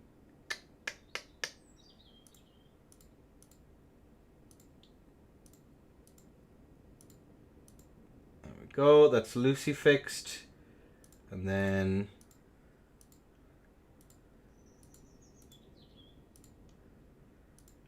player right, player left. Again, I have to do all of this manually because I need to set a hotkey for it. Alright, looking at this here, 57 decks versus the 28, 35 Arcane respectively. Alright. Real and true. Alright, Lucy takes the first stock. My apologies, folks. Ladies and gents, on a 3, 2, 1, the poison hand. Yes, indeed. You will all become clear soon, Beban. As we do see the Bestial Roar managing to get that punished. But the bees are out. And looking at that, the Pest Threads come out there once more as well. Trying to get that another Pest Threads just to get that extra little bit of damage. We do see the Bestial Roar come out now once more. Lucy moving back there, going for another Bestial Sling here. And the Flame Serpent is going to catch Dimka from Kilo, who is going to be playing this long game. Waiting now for the opportunity to flask. That is a very reliable means of getting the damage. Look at this, caught in the corner. But Lucy manages to Mayweather her way out of it. As we are going to see now, caught in the corner once again. Expecting the second L1 to come out there from the side of Dimka. But it does look as though it's going to be these Flame Orb, these Memor's Flame Serpents coming out there into the flames. The fire and flames once more now from Dimka, who is going to be setting up here. Looking for an opportunity here, playing this more or less textbook as the poison hand is out now, ladies and gentlemen. Looking at this here, we are going to see Lucy now play that slow game. Is going to be chipped by the rack there, but look at that there. Managed to get the flask off. And that reset to the neutral as the bees are out once more. And that's going to be a little bit of that poison bleed build up there just to catch Dimka off guard. Goes for the catch flame late, but not quite able to take it. As we see the flames, the fire and the flames come out there. But the Eepies are out now once more. Oh me, oh my. Looking at this, the flame comes through there once more. Trying to reset there, caught out guard. But the catch flame is out. Dimka slowly but surely getting chipped down. The rollaways coming out here from the side of Lucy. As we are going to see now, both players going for that. The sling is out. Looking once more. We see the catch flame as Lucy takes another stock.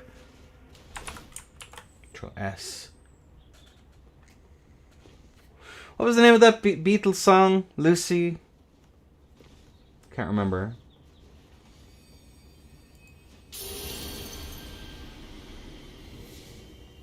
Wasn't there an archaeological thing about that? We're like one of the first pre-humans in the sky with the diamonds? There you go. But without her being in the sky this time, it seems. Alright, that is going to be 2-0 in the favor of Lucy. Looking at this here.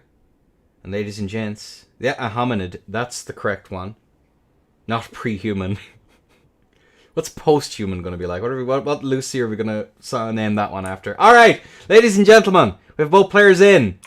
2-0 in the favor of Lucy. As the bolt is out. Look to the skies in horrors. The beast roar is very V-strong. Weirdly enough, though, Darcy, the grey roll probably won't be the play there. Is the bees, not the bees. As the catch flame tries to get that count out there. Unfortunately, we are going to see Dimka run forward. The backwards. Oh me, oh my. But the rack. One more turn on the rack here for Lucy. As the R2s come out there, managing to get that nice bit of damage. Dimka not wanting to let up that pressure. As we are going to see the rack come out once more. Lucy is on death's door. As we see the force back now once again. We are going to see that. Lucy out of the corner now. Dimka looking desperately to try and find an opportunity to get some damage in. Good rollout once more. As we see the sling into the Flame Serpent now, just to try and get that extra bit of damage. The double catch flame there. Slowly but surely Dimka is going to get chipped down. Looking at this now, the Pest Threads are out into the catch flame. Dimka's in a spot of bother here, but he is so close to putting this one away. As we do see the... brutal! As Dimka takes a stock off of Lucy. Lucy taken down. Her lead. Not quite as substantial. GG's. Yeah, no, the rack did very, very well there. Very, very well there. And again, exactly what he was looking for all the way through on that as well. Like, the patient plays are very, very rough. And you have to play so patiently against the mage and just wait for your opportunities to get some good damage in and exist near them so that they can't get off their magic shenanigans. The fist is actually a good play because it means you have two opportunities. They either panic roll away twice, or alternatively they go for poison bolus, in which case you get to flask for free. Very, very clever stuff. But, ladies and gents, on a 3, on a 2, on a 1. Dimka 1, Lucy 2. Allez. As we are going to see the magical projectile shenanigans coming out here. And the Grey Roll's Roar comes through. The roar. But dragon form, not bear form. Luber would be bitterly disappointed, as we are now going to see both players trying desperately as the side of Dimka to actually get some pressure in. Hasn't taken much damage apart from the Grey Rolls, but the off-rack comes through there. Has to be careful. As we see the rollouts, pipe bear. Oh, the bees into the bleed, but it is going to be rolled here by the side of Dimka, I believe. Just looking at this here, the more Mesmer's orbs. As the catch flames is keeping up that pressure here. We do have an awful lot, and that is going to be a flask for free. Lucy having to play this very patiently herself, but the catch flame comes through. Possibly has to be played this quite patiently as the rack takes that, and that's probably going to be desynced here on the side of Dimka. And there we go. Looking at that, we are going to see the rollout come out there. We do see these runaways coming out here. Looking at this, the bees now out once more, and that's going to give Lucy just a little bit of an opportunity here. But the bees building up that bleed. Dimka's going to have to be very, very careful, as we are going to see it now. The bees now once more into the fire and the flames. Dimka, this has been evened out substantially as the sling is now out there, just trying to get that tier proc. But if Lucy does manage to land the bees here, that will be an opportunity for a tier skip. But I believe that moment has possibly passed. Oh me, oh my, the bleed proc is going to be rolled here from the side of Dimka. But looking at that, the tier is now gone as a Mesmer's Flame Serpent comes through. And the catch flame tries to go for that double press. But unfortunately, Dimka is nowhere to be seen, as we are going to see now Lucy chilling out like a villain here. We do see that damage, 122. The pest threads into the Flame Serpent once more. It comes out. Looking at this here. Oh me, oh my. And the catch flame trade brings Lucy into the winners finals, guaranteeing herself some of that prize moolah. Holy moly. As we are going to see now, both players looking for opportunities to get in and do what needs to be done. Hopefully we'll see now how this next one is going to pan out. Alrighty then, let me just take a quick look here. Dimka 1, Lucy 3. Nicely done, nicely done. Alright, looking at it here, it is now moving on into the losers round 3. Back onto the best of 3s once more. Alright, that looks absolutely horrifying. A jumble of words that only make sense in your brain. Unban Royal Swap against mages. I would think about it. I might do another tourney where it's completely unrestricted. I just asked everyone to remind themselves this isn't a cesspit, nor is it Den Chat. So, behave yourselves. Thank you very much. Bullshit will not be tolerated. Nor will heckling. Alright, moving on. As I'm just trying to get myself oriented here. Players will play to a rule set. That is how it is supposed to be. If you don't like it, cope. Or play a better game. Thank you all very much for your time. Alright, Tio. They're joking, talking about royal remains against mages. No, I wasn't talking to you, just to be clear, Gintoro. You're fine. You've been memeing all tourney. Let me just get everything here sorted out. Cool. Alright.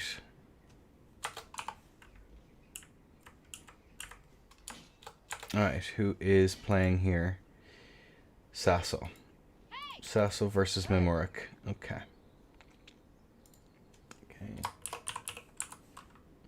Did I do that correctly? Yes, I did. Control S. S. There we go. Let's just take a quick peek at the builds here while I finish off fixing everything. Sasso has not revealed his hand yet, which is kind of interesting. Not just yet. Shamshir. Oh, the Shamshir is out. The sheer audacity of this man. Versus the LGS on the side of Memor. Very exciting stuff, folks. 62 strength, 63 strength. Let's see how this next one is going to go. And on a 3, on a 2, on a 1, allez! As we are going to see the glintstone craps ring out here. Some nice pressure from a long neutral here, ladies and gentlemen. As we do see those jump attacks ring true there. Sasso has taken quite a little bit of damage right off the bat as we do see the attempt to jump punish there. Force back now once again. Take that one off your bingo card, as we are going to see just the amount of damage that these R2s are able to output is absolutely insane. As we do see the off-meta Shamshir come out here on the side of Sasamoto. As we do see an empty jump there, forced back in now. Goes for that jump over the top there, not quite able to make it. As we are going to see these R2s come out. Just R2s for days, and the Goomba stomping his way into a free hit there. Sasamoto not quite able to get that hit in, as we do see the run outs. Looking at both players here, jump over the top there once more, as we are going to see the R2s come through there. Looking at this now, we are going to see Bron finally leave the arena. You hate to see it. And looking at this here, Sasso is very low, trying to find the space there against Memor, as the backswing is going to ring true. Looking at that opportunity there to get the damage. The standing R1s come through now once more, as a jump R1 comes over the top right now. And there's the bear claws out now once again. Is Sasso going to be able to adapt to them? Players before him have struggled, but it remains to be seen, as we are going to look at both players now, looking for opportunities. Jump over the top there once more. Goes for another running attack now once more. And that is going to be the bear claws. Looking at that, we do see the second one is going to connect in the third. Sasso is quite low here, as we are going to see that standing R1. Sasso's tier is now gone. Jump over the top there for Sasso. It is not going to land. Memor in a spot of bother as the spins to slash coming up, and that's going to be the R2, but unfortunately the poise break was poise chipped. I believe Sasso just needs to land one more hit, one more mistake here, and Memor is going to be put into an awful spot, as we do see this long neutral coming through here, the daggers, and men smiles as a bestial roar comes through there into the fists of Fury. Sasamoto taking the first round. G to the G's. Nicely done, nicely done.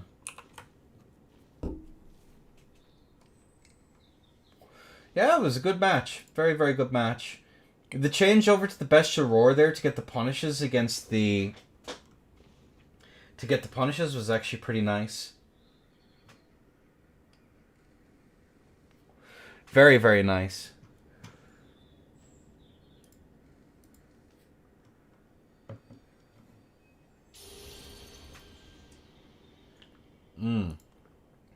How do you play against LGS? You space out the jump R2s and the run R2s.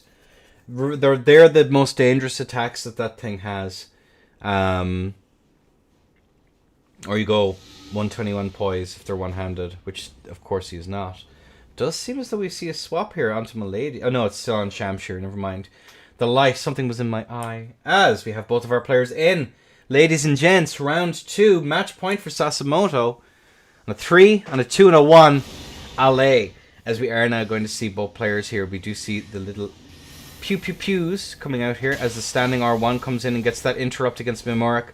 Memor walking away there, getting away scot-free here from any bit of counter pressure, as that the trade comes through there. Jump R1 over the top there from the side of Sasso, as he does manage to space out that run R2. Over the top he goes, and managing to get that no anti-air here from the side of Memor, as that hyper armor is going to come through, but the corner pressure is going to be punished as a run R2 comes through. Spinning slash getting interrupted not once, not twice, but 3 times. Sasamoto trying desperately to regain the pressure here, because once that long neutral initiates, he could be in for a spot of bother, as we've seen in previous matches, trying to get used to that spacing. But the spinning slash is definitely an interesting tech, as over the top Sasamoto goes, keeping... As we do see a run attack come through here, looking at that there. The standing R1 tries to go for that bit of counter pressure is the side of Sasamoto, but Mash for the win. And that is going to be Sasso taking the stock and taking the round. GG, Sasso to the Moto. Moving on. 2-0. GG's to Memor. Scythe works against it. Yeah, the anti-airs would actually be pretty good. Standing R1 gets the anti-air. Not actually terrible. Alright, Dimka. S. Dimka. 0. Gavil. Neat. Alright, both of these guys should be relatively good. Good lad. Good fight. Yeah, Sonny Jim. It most certainly was. I agree. Can this be a Bala Prabhu? 100% mages. Lucy actually came up through my beginner's brackets initially. Now, beginner is a very strong word. A very, very strong word. But has been probably one of the best mages in late DS3 on PC. I'd argue probably one of the best pyromancers in DS3 as well. Full stop. Definitely made it look impressive back then in a game where it did not work. And now in a game where it is functioning, it's nasty to say the least. But yeah, it is going to be Dimka versus Gavil. And then we'll crack on with the winners finals. Then on to losers round 4. And then we'll take a break again. So it is Gavil, Dimka. Gavil, Dimka. Cool beans. Alright. And speaking of beginners brackets, let me do some shameless self-promotion while we're waiting for this. Every Thursday we do host a beginners bracket on PC. And now, an exciting turn of events, Heartbreaker Jaker has elected to take Thursdays. So if you're interested for PSN, so if you're interested in participating, go join the Discord. If you're on YouTube, that'll be in the description. And if you are in Twitch, you should get a link down below, or the link will pop up periodically. ! Discord if you want that. We're just waiting on the players currently to get in the world. I believe that's going to be Dimka. Yes, indeed it is. And which side is which? Dimka's on the left. So Dimka and then Gavil. Knights. What's up, Breeze? How goes it, brother?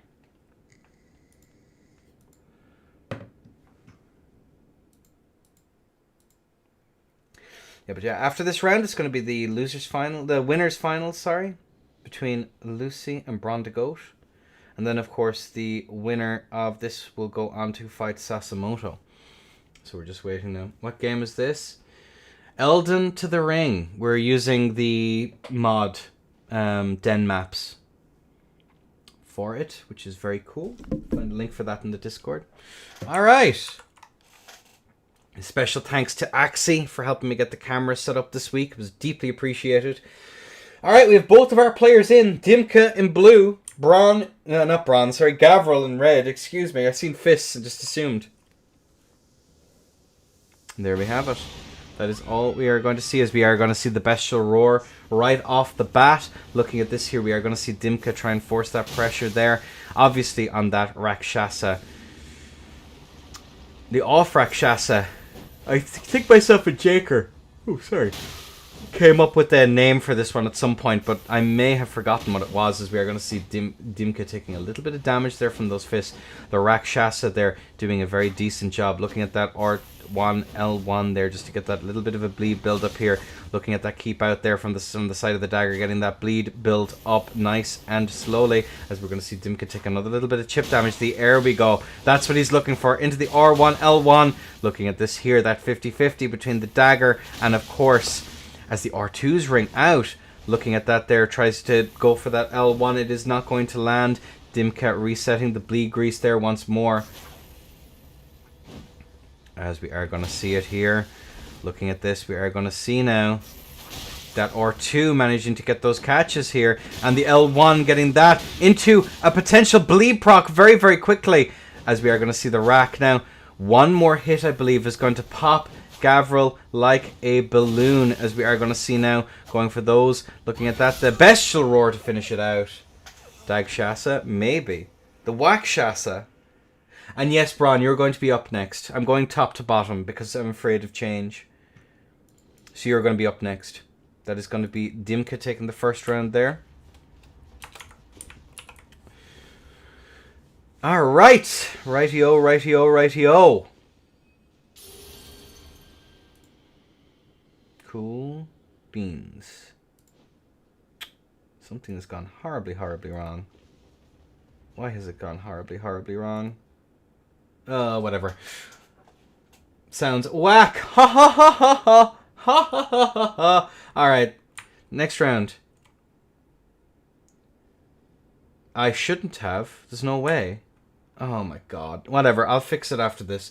Ladies and gentlemen, we are going to see it here.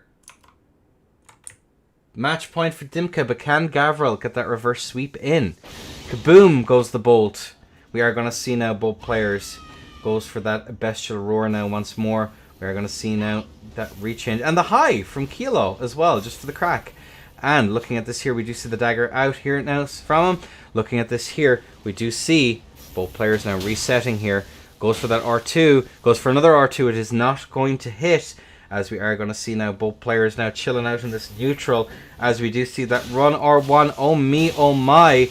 Looking at that, the damage coming through there. As we are going to see now that reset into that long neutral. But Gavil has taken a lot of damage from this exchange here. Looking at this, we do see the bleed building up slowly but surely. Dimka going for those R2s as we see it. Looking at this here, we do see it now going for those R2s. The L1, R1 trying to get that bleed build up as high as he can to pop Gavil like a balloon. But Dimka has taken an awful lot of damage. Both players now without their tier, as we are going to see that immediate pressure here. Dimka going for that stray L1. We do see another L1 here once again. Oh my word, good rollout comes out there from the side of Gavil, but looking at this, the rack tries to go for the anti-air, risky business, but you have to risk it for the biscuit. As we're seeing Dimka take yet another little bit of damage as the R2 comes out. L1 could have gone for another L1 there, but elected not to go it, as we are going to see the resetting that bleed now once more. Looking at that, yet more damage has been taken, and Gavil gets the first step on that reverse sweep. Is it possible? Do we believe, folks? Alright, now let me see what the hell is wrong with this. It should say that. What? Manage. What? How? Oh my god. Oh my god. Because it crashed the stream. That's why. And I picked up the other one. That makes sense. That's so annoying. Save. Let me reset that now once more. My apologies, gents. That is incredibly annoying. I love YouTube. Alright, I've that all saved. One last thing now before we crack on with this round, and of course I can't change it here. No. Give me a moment. Elden Ring. Oh my lord, that's so annoying. There we are. Cool. Save. Alright, that's saved. I'll fix the rest later. Yeah, there's 2 streams. Oh, not now. Alright. My apologies, gents. End this stream. And nice. There we go. I was wondering why stuff wasn't appearing. My apologies once more. Okay. Honestly, which is Rune Arcs. Yeah, I agree. 100%. Now, without further ado, let's get these chaps have been very patiently waiting. My apologies, gents. As we are going to see now, the Bestial Roar come out now once more to try and get that change. Looking at this here, we are going to see again that off rack. We will see a very cautious Gavil here because he has to play this one cautiously. An awful lot of his aggression does get shot down by the fact that Dimka can very easily just press on him if he presses at the wrong time. So we'll have to see whiffs come through there, and L1, R1, L1 once more to get that hit. Gavil, look at the amount of damage that was dealt there in those exchanges, as we are going to see those R2s there get those interrupts, and that bleed bar is going to be very, very full. Turned away there, maybe could have actually turned into it and actually gotten the hit off, which would of course been serious damage. So the mind game here from Dimka is he's going to initiate. He's either going to shut down aggression with the Rakshasa or potentially whiff punish with it, or there. And look at that, building up that bleed bar slowly but surely. Gavil must be very, very close to that proc as we see an attempt to try and get that bestial roar punish here from the side of Dimka. But Gavil is going to have to play very careful. And the L1, look at that, and the bleed proc, pop goes the balloon. And a GG's for both. Nicely done. Alright. So as we move on, it is going to be Lucy versus Bron. 2-1. Nicely done. Where has everything gone? Nicely done. 60 vigor in ER with Rune Arc was around, yeah. Enough health for the PvP. They definitely didn't consider a bunch of things in this, unfortunately, which is quite sad. So yeah, Bron versus Lucy. It's going to be a best of 7 in the semi-finals. First to 4. All right. 0.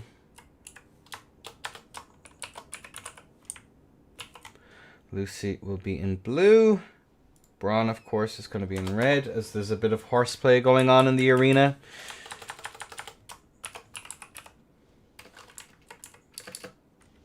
Yes, neat. Alright. Zen Fox, thank you so much for the follow. I appreciate it. Yeah, so what must have happened is that the stream died. Yeah, I at least know what's going on there. The very reasoning was why several PSN tournaments have started enforcing 99 vigor. It's a very janky way of doing it, but a way nonetheless. And even then, you're getting maybe 1 extra exchange out of it, I think. 1 or 2 max. There's a couple of reasons to do it that way, but yeah, I don't know.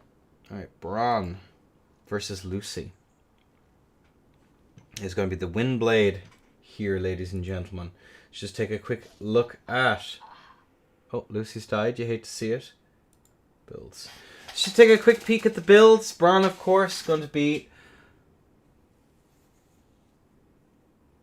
Where did she go? What happened? I missed it. Looking at this here, it's going to be the 54 strength, 39 end, 58 vig. Pretty standard here from the side of Bron the Goat. Lucy, of course, is going to be on.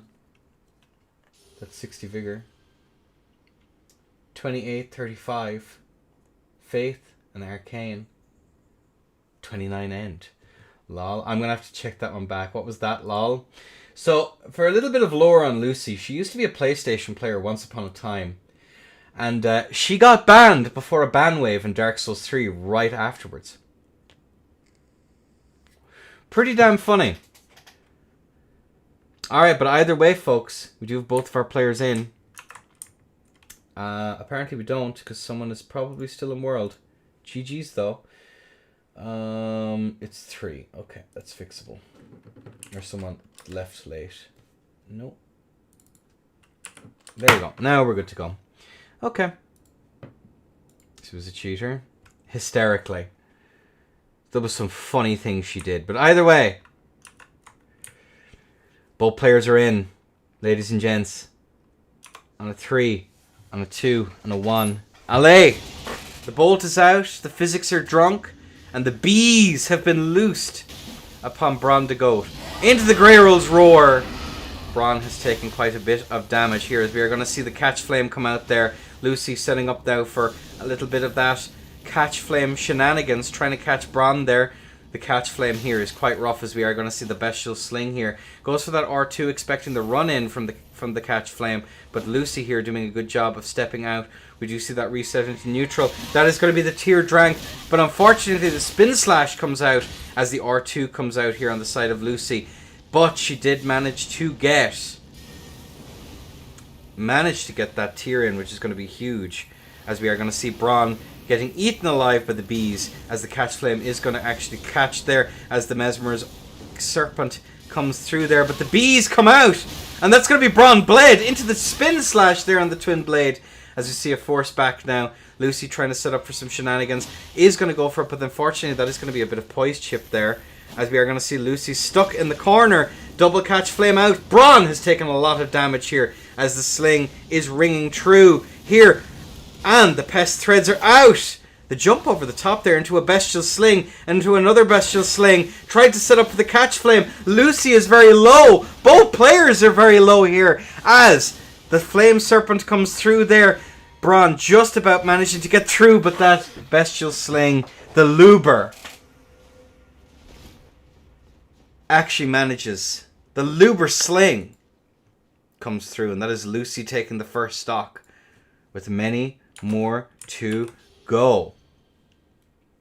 This is the first time.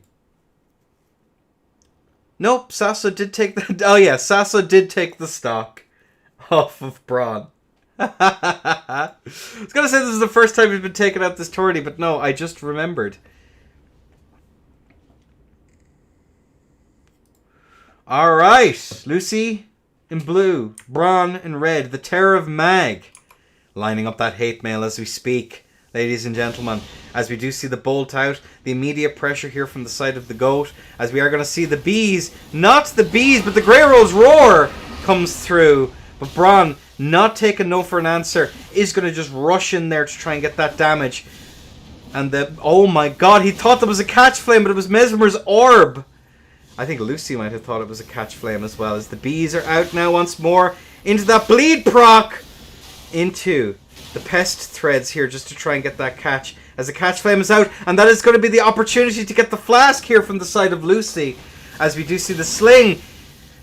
Oh me oh my, but the Memor's orb, but the bees! What is going on? Oof. Interesting, interesting. As Bron, but unfortunately, Lucy does take an insane amount of damage. What happened there? Why was Lucy not taking any poise damage?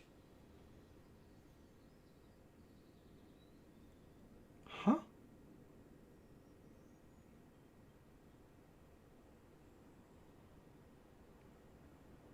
Input memento?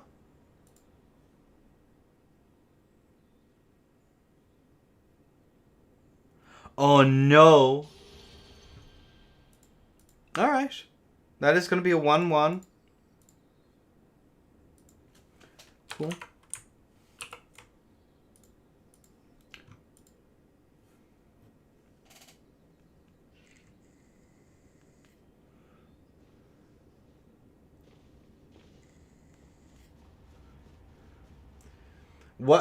Yeah, what was the weird interaction there with the hyper armor? Does that have hyper armor?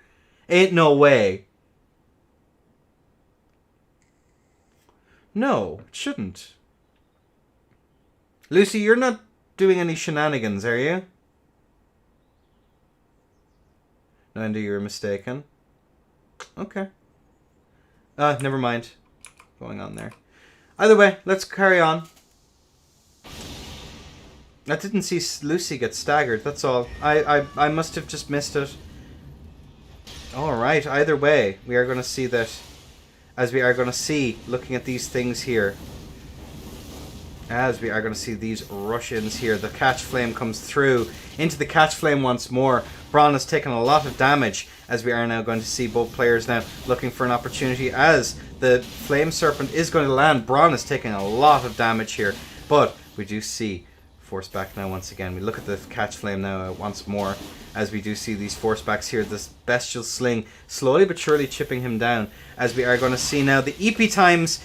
In he goes, and the Grey Rose Roar is unfortunately not going to land, but the daggers here come out from the side of Bron, as we see yet more sling come out now once more. As we do see it, the catch flame comes out there. And looking at that there, we do see it as we see the switch over to fist here, recognizing. Alright. As we see the R2s come out there now once more. Oh, looking at that there. As we see the bestial roar. And the R2s come through here now once more. We do see the reset there once more. And that R2 as Lucy tries to tank it. That is a 2-1. A 2-1 in the favor of Bron. Do no poise damage. Normal chain of attacks do almost no poise damage, like really low. That was just, I just got knowledge checked from the caster's couch here. I must have missed something. Silly goose memento. I'll keep that in mind going forward. Into the not knowing how much poise damage does special sling do. I can't remember the exact numbers because they keep changing it. I'll have to check the spreadsheet in a bit. There's a certain amount per pellet, which makes it very annoying to probably poise count with it. And the bow. The honor bows even. Both players are in. Let's crack on now with round 4. Kaboom. As the bees are out now once more to try and get that extra bleed build up here. As we do see the bees being pelted at from neutral. Bron playing this bullet hell about as well as he can, but that interrupt. Oh my god, the interrupt again as the bestial roar comes through and the catch flames. But he is there and waiting, as we are going to see now the Memor's serpent come out here. Lucy getting used to the fact that she can't spam as Bron takes yet more damage. But look at that, she does manage to get the flask out as we see these rollouts come out now once more. And the catch flame, good rollout there from the side of Bron as the flame serpent comes through, but that very fast. Interesting fact there about the twin blade jump R2, it comes out remarkably fast. But Lucy trying to set up for the catch flame, and out it comes as we are going to see that reset into this neutral here. And looking at that, the catch flame is going to land, and again Bron is caught in a spot of bother as we see the rollout now once more. As we do see the flame serpent come out once again. Lucy doing a decent job getting with the sling there into the flame serpent once more, but unfortunately it's not going to land as Bron is going to be hitting in the grey rolls. Bron is now very low, but we do see that reset. Lucy is now very, very low as the spin slash tried to set for a catch flame there, but unfortunately 'twas all for naught as the spinning slash comes out. Lucy electing to roll out there. We do see Lucy caught in the corner against the twin blade. Not a place you want to be, as Lucy is now very low as the Memor's serpent comes out and the counter pressure comes in. Oh, 139 HP. So low.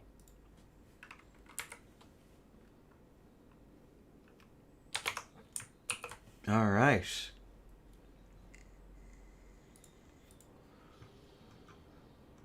Very nicely stuff. And Frosty coming in with the esoteric knowledge that we all needed at this moment. 51 from range, 109 up close. Now we know. Yeah, damn fine match, folks. Damn fine match. All right. We have both of our players in. Let's go. And on a 3 and a 2 and a 1. Alrighty then, we do see the pest threads there from that long neutral. As we do see the slings coming out now once again. Looking at this, the bees. The bees, not the bees. As we are going to see now these pest threads come out there trying to set up for some shenanigans. But Bron is there, ready and waiting. As we do see these swap over now into the fists. As we are now going to see that roll out. Unfortunately, Lucy misses the roll there. Is going to be caught for that. The swap back over onto the poison fist there. Bron is going to have to be careful as we do see that. The R2 comes out there, but it is not going to land as Lucy is going to eat an awful lot of damage as the R2 comes out and the poison. Good rollouts there coming out from the side of Bron as the sling comes in, but the catch flame comes out now as well as we do see the flame serpents continuing to ring through here. Lucy has an opportunity here to take it as that is going to be the tier proct. Waiting for that catch flame there as Bron has looked for an opportunity. And looking at that, the flame serpent comes through. And a catch flame rings through. 200 HP, but the flame serpent is going to be tanked by the side of Bron. But the bees! And that is going to be Bron taking the round on a GG's. 4. Alright, GG's to everyone. Good show, good show. Not the bees!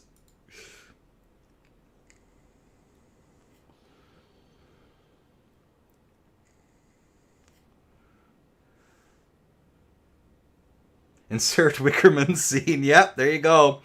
And now, ladies and gents, we're on to the last of the best of threes. Congratulations to Bron for earning a guarantee. Both players here have guaranteed a prize pool here. 4-1. Very, very well played. Very well freaking played. It is going to be Sasamoto versus Dimka.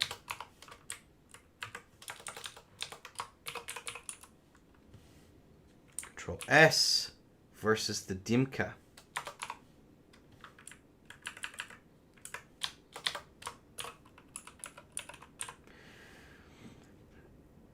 Lucy's hard to beat. Yeah, she's a beast.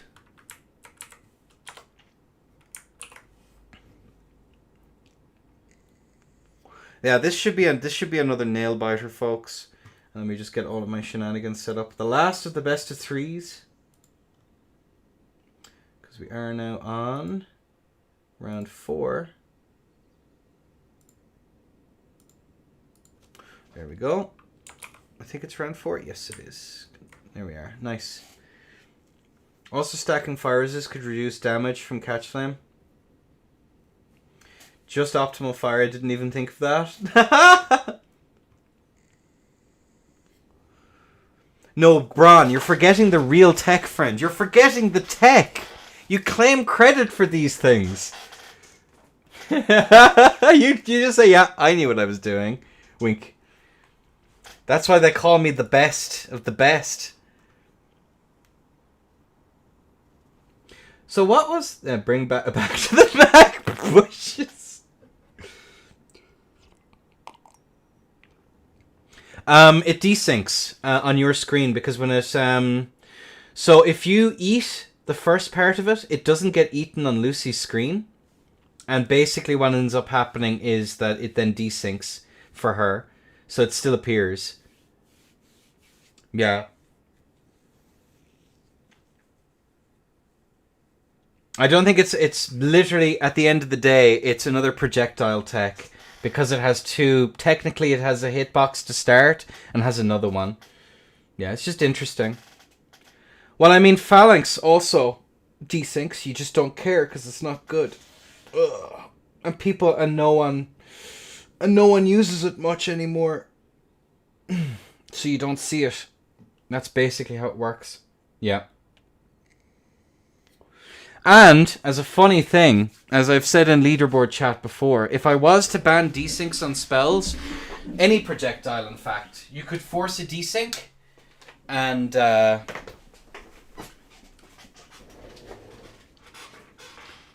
you could force a desync and force a DQ basically. And it's not... And as well as that as well, like, this build would probably be better without the Fire Serpent. Ban Beast Thrower.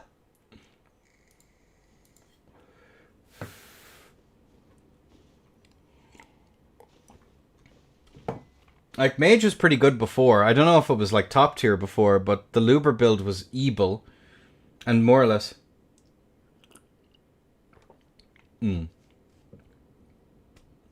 Alright. We have both players in. Versus who's who. Sasso's in blue. Dimka's in red. Alright, folks. Let's crack on. No, we don't, because someone messed up before and didn't leave world on time. There we go. Alright. Alright, folks. Let's crack on. Alright, because no one played it. Alright, on a 3, on a 2, and a 1. I'll lay Dimka versus the Sasamoto, immediately getting that punish there right off the bat. As we are going to see now, once more, comes out. And looking at this here, we are going to see these resets into neutral. Looking at that trade there, and unfortunately Sasso is eating an awful lot of damage right off the bat, as the halberd here is actually going to be pretty rough here, unless he plays for outspaces and calls out the attempts of Dimka to trade. And look at that there, managing to get that nice little bit of pressure. Goes for run R1 there. Run outs there in neutral, as we are going to see now another run R1 come out now. We do see that. Looking at that there, the bleed proc is going to be very, very close. And looking at this here, we are going to see both players now looking for an opportunity. We do see the swap back over onto that. And looking at that there, we do see the off-axe now once more. And looking at that! Phantom Slash coming through. But unfortunately, it does not matter. As we see these run R1s come out there. Good rollout there comes out on the side of Sasamoto. As we are now going to see both players now chilling. We do see that rollout now come out once more. As the halberd is going to be reaction traded there from the side of Dimka. Good roll back now once again. As we see these nice little bits of damage there. Run R1 comes through. The jump R1 over the top there into the off-axe there. Dimka is in a spot of bother and the trade comes through. And it's going to be in the favor of the Sasso to the Moto. 1-0 in favor of Sasso. Control S.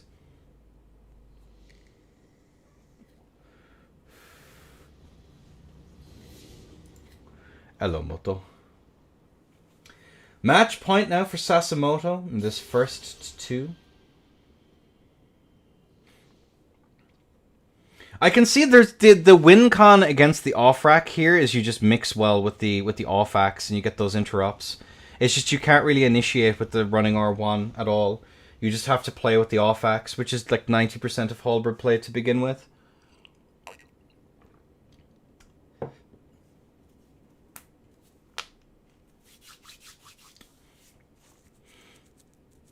I can think of a few opportunities for the off-axe to actually get roll catches and stuff like that before any hyper armor shenanigans that come through.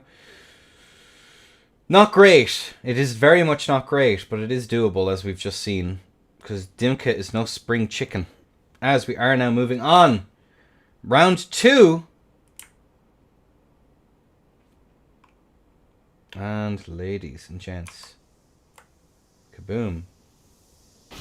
So true, Zeppelin.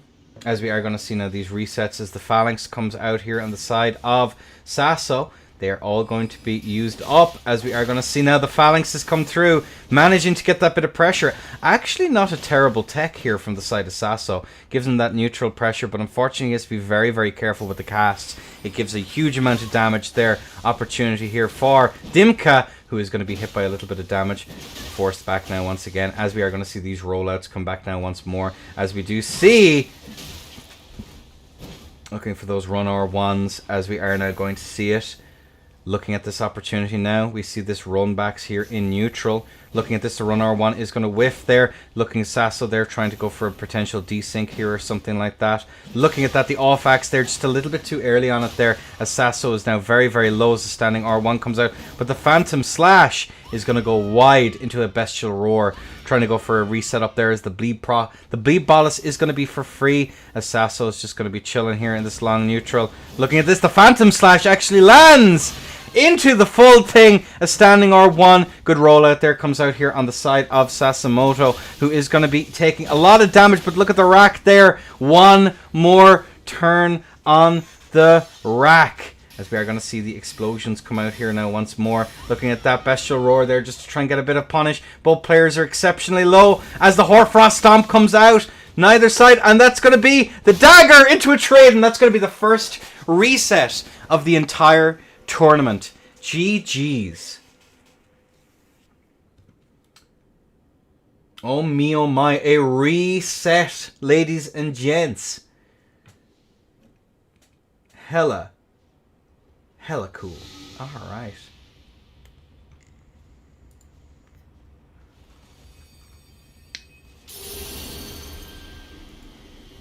Alright, that's a first. Have we had a reset before in an Endicord tourney? I'm not actually sure if we have.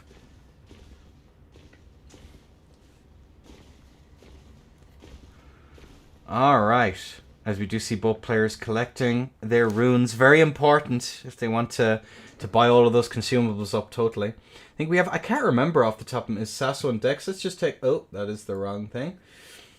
Let me just take a quick look here. Sasamoto is on strength. And obviously the dexterity here on the side of Dimka. Alright then. Alright. Ladies and gents, it's banned on my rule set, Pitium. Alright, on a 3, on a 2, on a 1, allez. And there we have it. We are going to see both of our players as the Phalanx is now out. Goes for that. We do see a little bit of extra damage. As we are going to see now both players. And we see a nice amount of damage there on the side of. Looking at both players here. Looking for those opportunities. We see the Phalanx out once more. As we do see these resets. The Phalanx is here trying to get a little bit of extra damage. As we see the Phalanx out. Good roll out there. And that's why you have the Phalanx trying to get off of that true combo. As we are now going to see both players now resetting into neutral. Oh, but Sasso was just too close. As we see the Phalanx come out there, unfortunately. Looking at this here. We do see these rollouts come out now once more. Looking at this here. We do see the running R1 here coming through here. Looking at that run R1 there. Resetting into that long neutral. As we are going to see it. Looking at that there. Sasso managing to get the true combo off on that. Getting all of the little phalanxes. I can't remember. Little swords. All of the swords. Making Dimka look a little bit like a pincushion there on that one. Both players now playing very carefully into this now. As we are going to see that run R1 actually manage to get that landed. Looking at both players now. We do see that hyper armor trade though come out here from the side of Dimka. Again, you have to be so careful with those run R1s as that is going to be the reset they're using on the phalanxes. Which is going to be nasty. As we do see the tier, the blue, a little bit of blue drank coming through here. As Dimka is going to whiff all of those, that last attack there. We see the trade come through. Sasso is very, very low as we do see a rush back in directly afterwards here. Dimka possibly setting up for a second R1, but that is going to be Sasamoto electing to go for the Starfists. As we are going to see now these R2s come through here. Looking at that, into the trade! Oof. And there we go. Dimka on the scorecard at long last. 1-1 match point here in this. The last of the losers. Best of threes. And before we take a very quick break. There we go. People were sick of seeing it, and I was curious as to what would take its place, Pitium. That's more or less the rationale of the change. I just blanket banned it. I just wanted to see what would happen. And to be honest with you, the fights are an awful lot more interesting. So I'm pretty happy with it. Yeah, blanket ban on everything. Not this pick and choose. Alright, both players are in and ready to go. Kaboom! And there we have it. We have the phalanxes up there. And that's going to be all of them landing. Almost managing to get that standing R1 out. The phalanxes actually do an interesting... There we go. As we are going to see now these resets into neutral. Running attack there comes out from the side of Sasso. And that Alfax tries to go for the backtrang. But unfortunately, there's going to be no backtrang. As we do see the phalanxes back up now once again. Sasso trying to use them there. Not quite able to do it. As we do see this here. And there we have it. We are going to see a little phalanx hit there. Into that follow-up. Almost managing to get that space there is the side of Sasso to the Moto. As we are going to see that life lead very much in the favor of Dimka. And looking at this here, we do see another phalanx, but it is going to be far too close. Almost getting that there. The interrupt there as well. The poise chip on it is actually kind of tasty. But unfortunately, it's taking an awful lot of Sasamoto's health bar in order to try and get it off. As we do see a run R1. We do see that reset in the neutral. Sasso desperate to try and get the cast. We do see that there once more. As we are going to see now. Looking at this here. Goes for a running attack. Actually managed to catch Dimka in neutral. Both sides looking for a status proc here, you'll find, as we are going to try and get that trade there. Looking at that good roll out there, but it is going to be rolled there by the side of Sasso. Both players are quite low, and look at that, managing to reset it there. The phalanxes are going to go wide, but we might have seen a little bit of chip. Might have seen it. We might have seen a little bit of chip damage come out on it there, and the standing R1 there. Dimka trying to set up for that there. They're calling out the off dagger, and the standing R1. It is not going to land here. And looking at this here now, as we are going to see both players now hanging out in neutral. Both players looking for those opportunities to get in. We do see the standing R1. The overextension there on the side of Dimka. Into a run R1. Tries to go for backswing. And the fists of Fury ring through and give that slight health advantage that is so desperately needed here from the side of Sasamoto. One more good, decent hit here is going to be all it's going to take. And looking at here, we do see that reset. Goes for a running attack. We do see it. Looking at that rollout there. Come back out. And the trade comes through for Sasamoto. Sasso moves on in what I would consider a bit of an upset, ladies and gentlemen. Oh me. Oh my. Sasso moves on. It can. Outplay does in fact exist, ladies and gentlemen. Sasso, before I go on my little break here, real quick, how much DS3 did you play? I'm curious who has the veterancy title, more so than not. Another bow.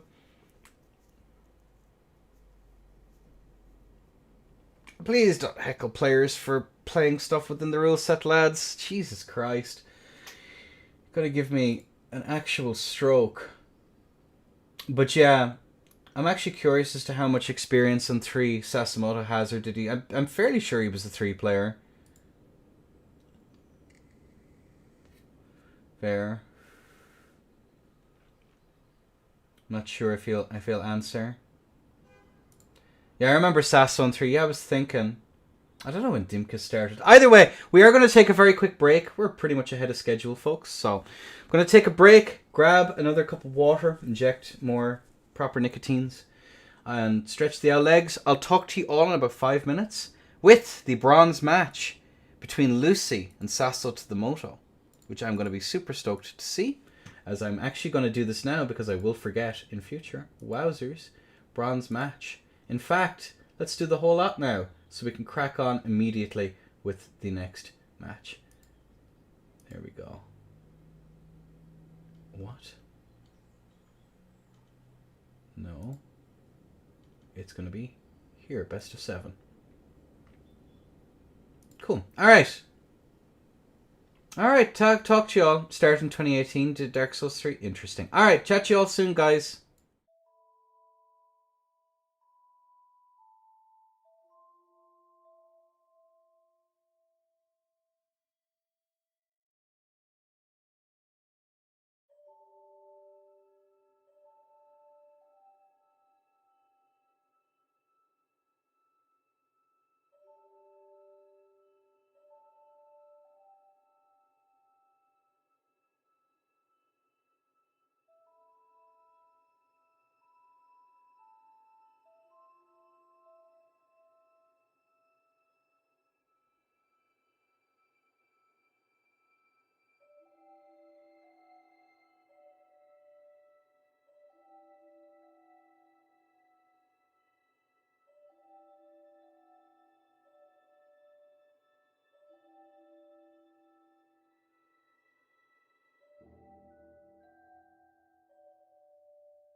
Alright, folks. Welcome in, as I just need to finish changing some shenanigans real quick.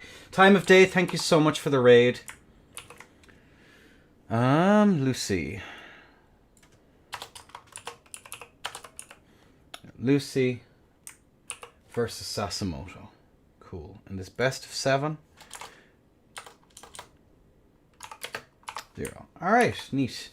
Welcome in, everyone. Welcome in, everyone. Thank you again for the raid. I do appreciate it. Actual 11. There is one parry that could help Sasamoto in this moment, I think. I think it would actually fix it. Although, actually, no.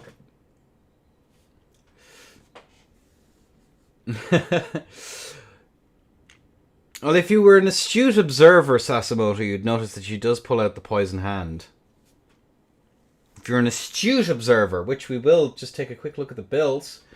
Lucy, Dark Souls 3 Pyro Fame, rocking the 28 Faith, 35 Arcane as the damage stats versus Sasso with 38 End, 62 Strength, and that's about it. Fascinating is what it is, as we are getting ready to crack on with this. It's the end of AO6. What's up, brother? Alright, either way, we have both of our players in and ready to go, folks. Let's crack on without further ado in this first round of the best of 7 for bronze. As we are going to see Sasamoto staying on that halberd, as we do see the bleed. Oh, that's not ideal. As we do see the Memor's flame orb come out there. But the Hall Axe little priority machine that comes out there, good rollout comes out there on the side of Lucy as the sling is going to come out here. And the bees, not the bees, and the Greyroll's roar is going to be run away from by the side of Sasamoto. The runaways here are going to be pretty clutch, as we are now going to see the little flame serpents come out there. But they can't snake their way in, unfortunately, as we're going to see some good rolls come out here from the side of Lucy. As you do see that back jump come out there from the side of Lucy, trying to jump over the halberd as the catch flame is going to go to absolute town. But that off axe is going to be pretty spooky, as we'll have to see some adaptation. Good strafing attempt there comes out on the side of Lucy. And the EP comes out there, as we do see the bees now once more, just to try and get that set up. As we do see, that's a... Oh my lord, the bleed proc into a catch flame, but unfortunately the halberd is just not going to land as a blink bolt comes through into the catch flame. Into another catch flame. Sasso is on the back foot here. Those catch flame run attacks getting slightly better timing, ladies and gentlemen, as we're going to see these runouts there. Good rollout there comes out on the side of Lucy as the poison hand is out to try and get that build up, alleviate some of that pressure, but she has to be careful. That off axe is going to come in clutch as we see now these runouts. Good rolls coming out here on the side of Lucy, as we do see the flask has been drank, and now there is time for some more flame serpents coming here, and the sling to finish it out. Lucy taking the first stock. Round 1 is now done.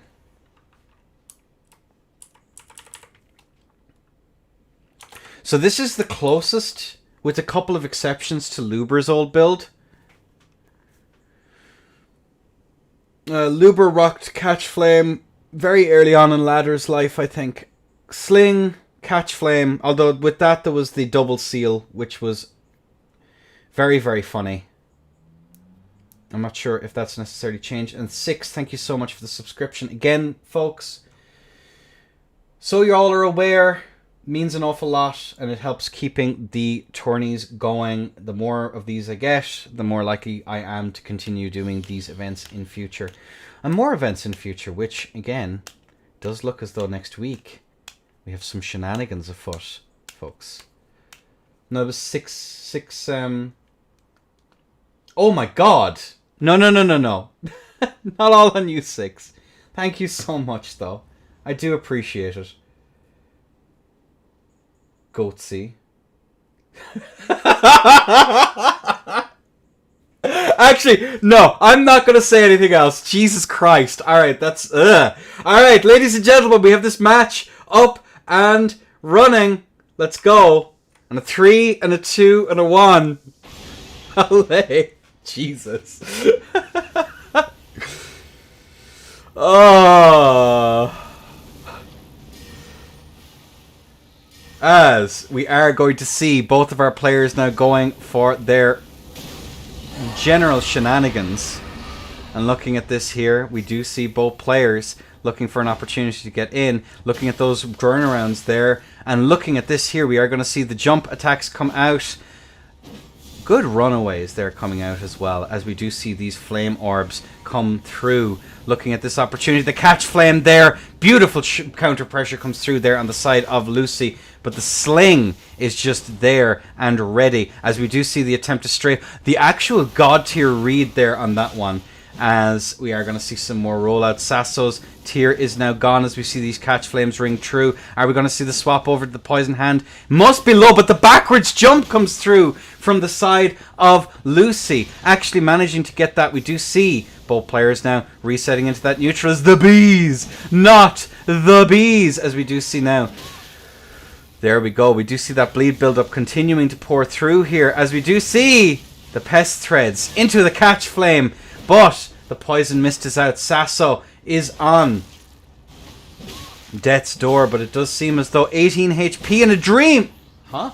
Oh my god, the godskin saved him there so hard. Whew. I don't think that falls under TOS, I don't think, SK, just to be clear. But it is... Never mind, moving swiftly along. Yeah, the godskin literally kept him alive there. That was wild. It's not the first time I've seen it. The mages are rising up, ladies and gentlemen.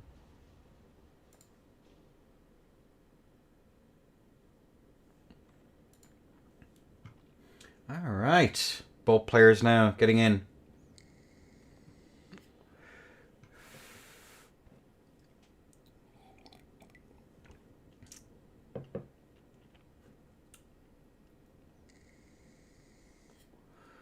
Alright.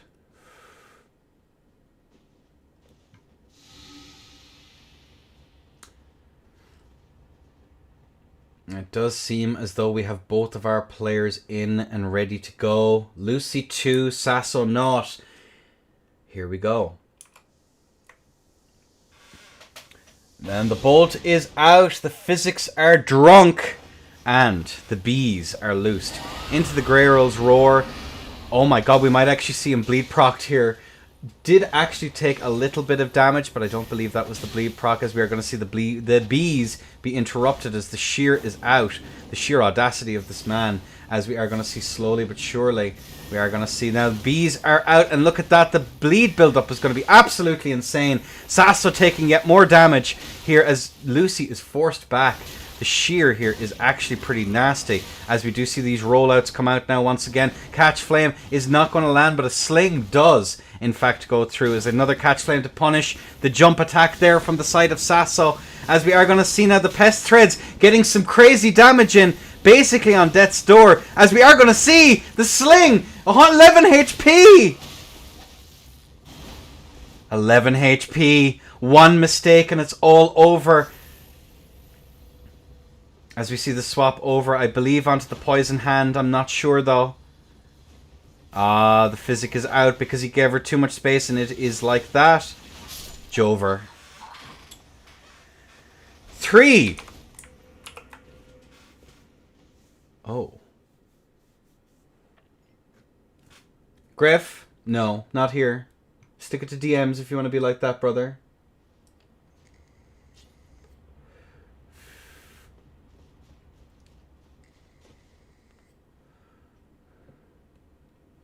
Alright, Brondagot, you're fortunate enough to play this oh dear, oh dear. But yes, it is looking like it's going to be 3-0. Use PSTS.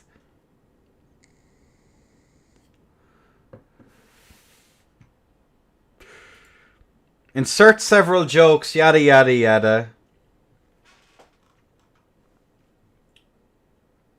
Oh, it's mean. PSTS is goated anti-mage.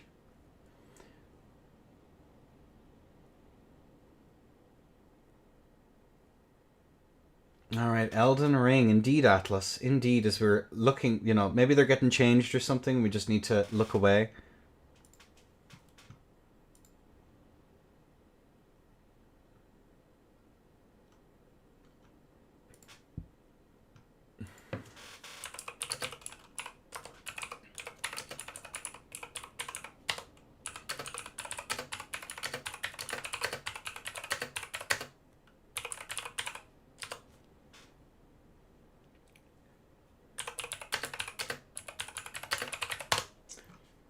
Alright. Oh, nice net, bro.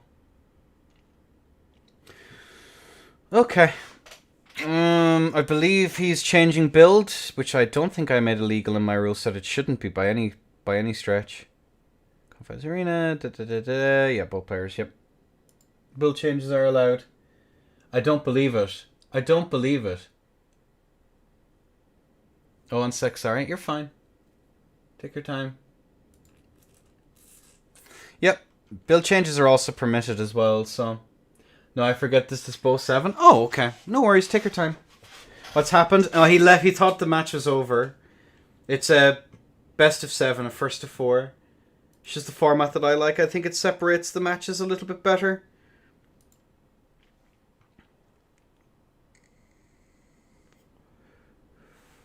Oh, shoot. No, it's 50... 30, 20...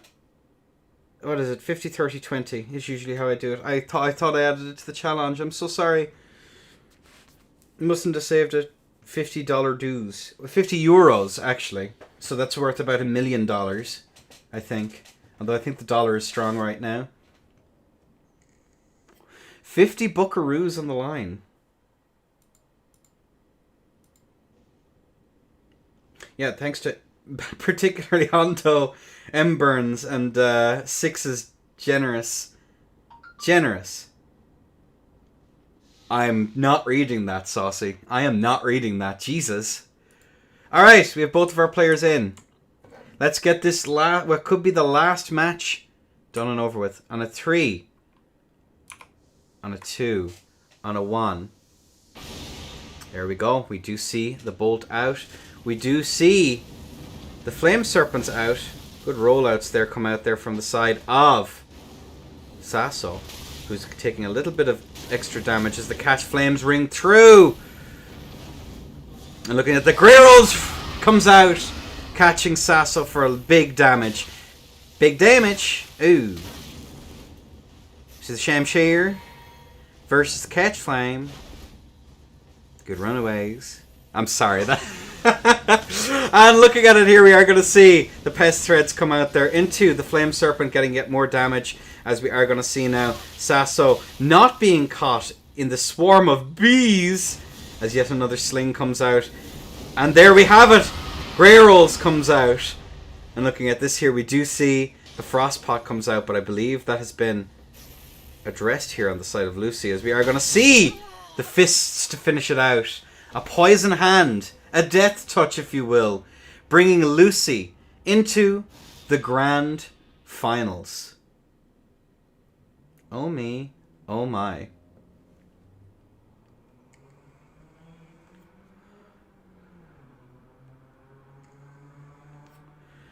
Big damage. Alright. I need more tourney casters to be able to do impressions of, I think. Yeah, damn fine match. I don't know how to play against that. Well, you have to ask Lucy for duels.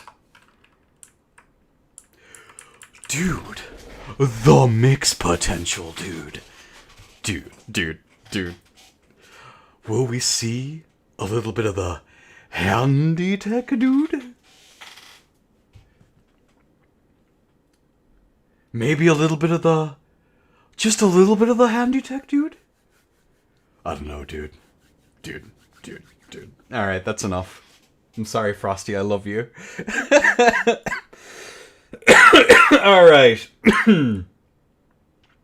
Ando. Zia here. Best of 9 is for Grands. And then a best of 5 bracket reset. Alright. Bron. There we go. Rightio. Welcome in on those people. Thank you so much for not only your generous contribution earlier on, not only to me, but also the bingo card holders. Very much appreciated, Ando, and of course for bringing all your beautiful people over. Thank you all so much. The Goat Master, the Terror of Mag, here to show these whippersnappers in Elden Ring the what's what. But can a Souls veteran out-goat the GOAT, is the question. Decisions. Alright, let me just at the Bron real quick. Uh-oh. Alright. It's the second time that seems to have happened. Give me a moment, folks. Can you beat fate? Has a mage won it? No, but Gryffindor came second last time, if I recall correctly. For the last EU one. Yeah, of course, the last weekend of the month, of course, on the last Friday of the month, we'll have the NA tourney. Alright, I should have... No, that is not what I wanted to do. We may have to restart. There we go.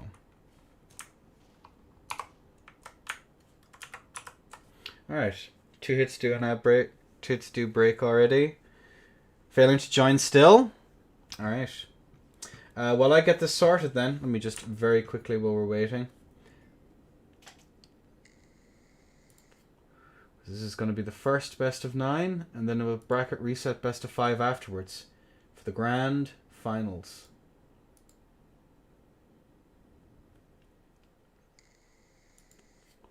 Which reminds me, actually.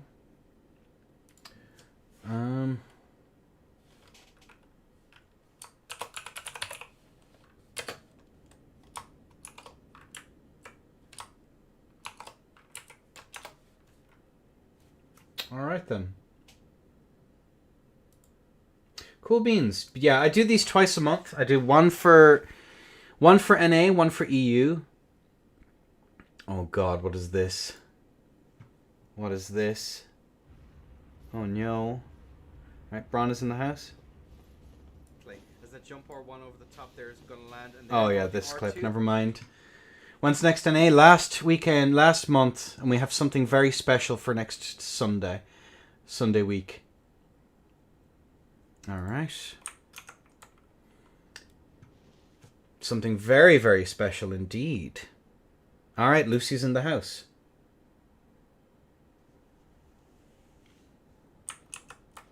Nito Doritos. It's going to be Bron in blue and Lucy the lady in red.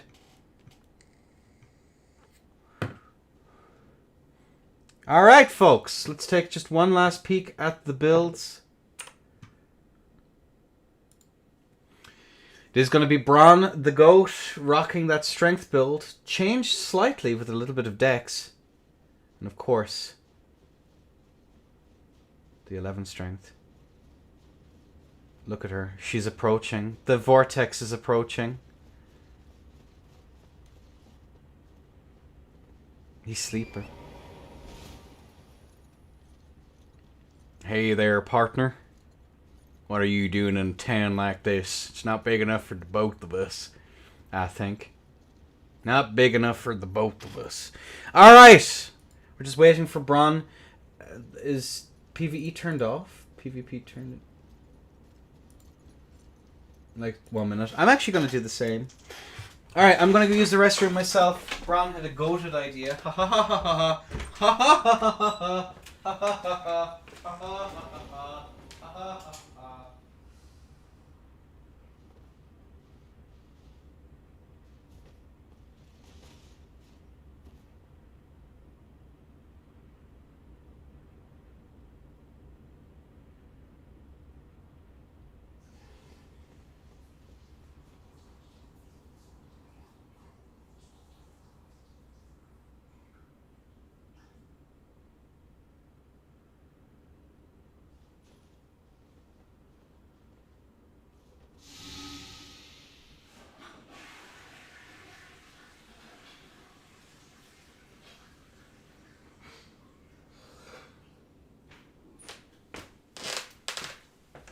Alright. Both players are in and ready to go. Alright. Let's go. Alright. Ladies and gentlemen. On a 3. On a 2. On a 1. Allez! And the bolt is out. The physics are drunk. And the bees may appear yet. The bees. Trying to get those flame serpent orbs is what Lucy is trying to do. Just to set up for... The bees pull him out of position, and the orbs then are designed specifically to catch. But he is not laying up the space there, as we do see that roll out there as the spin slash. The spin slash is going to come out here, as we do see the swap over on the side of Lucy to the big EP. But unfortunately, it does not go through, and that is going to be Bron going for that as the R2 comes through and the poison hand. Looking at that there, we do see the poison procced there on the side of Bron. Content to tank it, but Lucy has taken a lot of damage here so far, as we are going to see now force back now once again as we're looking for an opportunity to get through. No shenanigans afoot here now, as Lucy's just trying to make for space here, looking to let that poison do the work that it needs to do, as we're going to see Bron just existing on her periphery, trying to prevent the casts here. Stuck in the corner now is Lucy, but she manages to Mayweather her way out of it, as we are now going to see Bron keeping up that aggressive spacing here all the way through, and that's kind of how you have to deal with it. But Lucy does have her fists still, as we do see another run attack ring true. 518 as the follow-up R2 comes through. Not going to land into another R2. That is going to be that. And that is going to be more poison on the side of Bron. Bron is very low here, not allowing Lucy the opportunity to get those in. And that's going to be Lucy taking the stock. Bron not allowing the physic. And there you go. Trolless. The goat taken down. The mage got hands. God damn. God damn. Keep in mind that she's getting the buff as well. Those are the poison hands. Yes, sir. Poison hands indeed.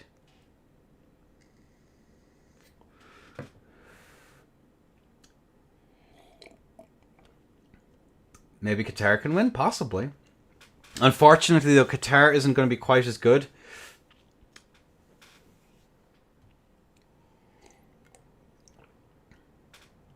So true, Mudcrab. So true, Umphy.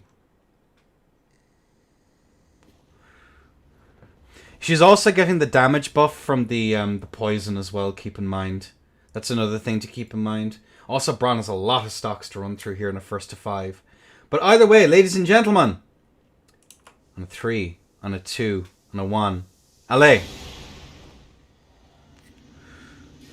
And that is going to be the bees out now once more, and the Grey Rolls roar. Oh my god, managing to catch with just the tail end of it there that time, as the Flame Serpent is out into the Catch Flame. Predicted by the goat though, however, as the Catch Flame rings true. And the Catch Flame comes through now once again. We do see the flask, but unfortunately Lucy is going to be caught in a little bit of a one-man blender. Good aim away there, expecting the counterplay to come out there from the side of Bron, as we do see some nice damage pulled through there. Into the Catch Flame once more. Another Catch Flame. Looking at this here, the Flame Serpent into it, managing to catch the whole lot. Bron caught in the whirlwind of projectiles, a bullet hell if you will, as we do see the aim down. The bleed proc is going to go through.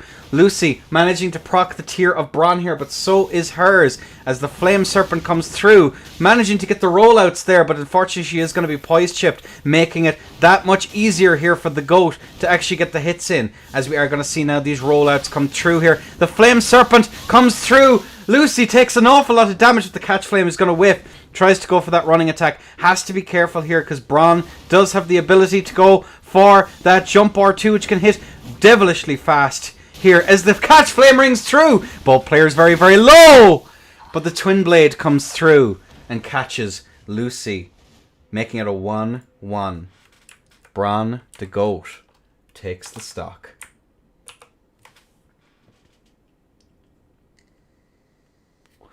By a hair's breadth, ladies and gentlemen. Panorome. Panorome? Thank you very much.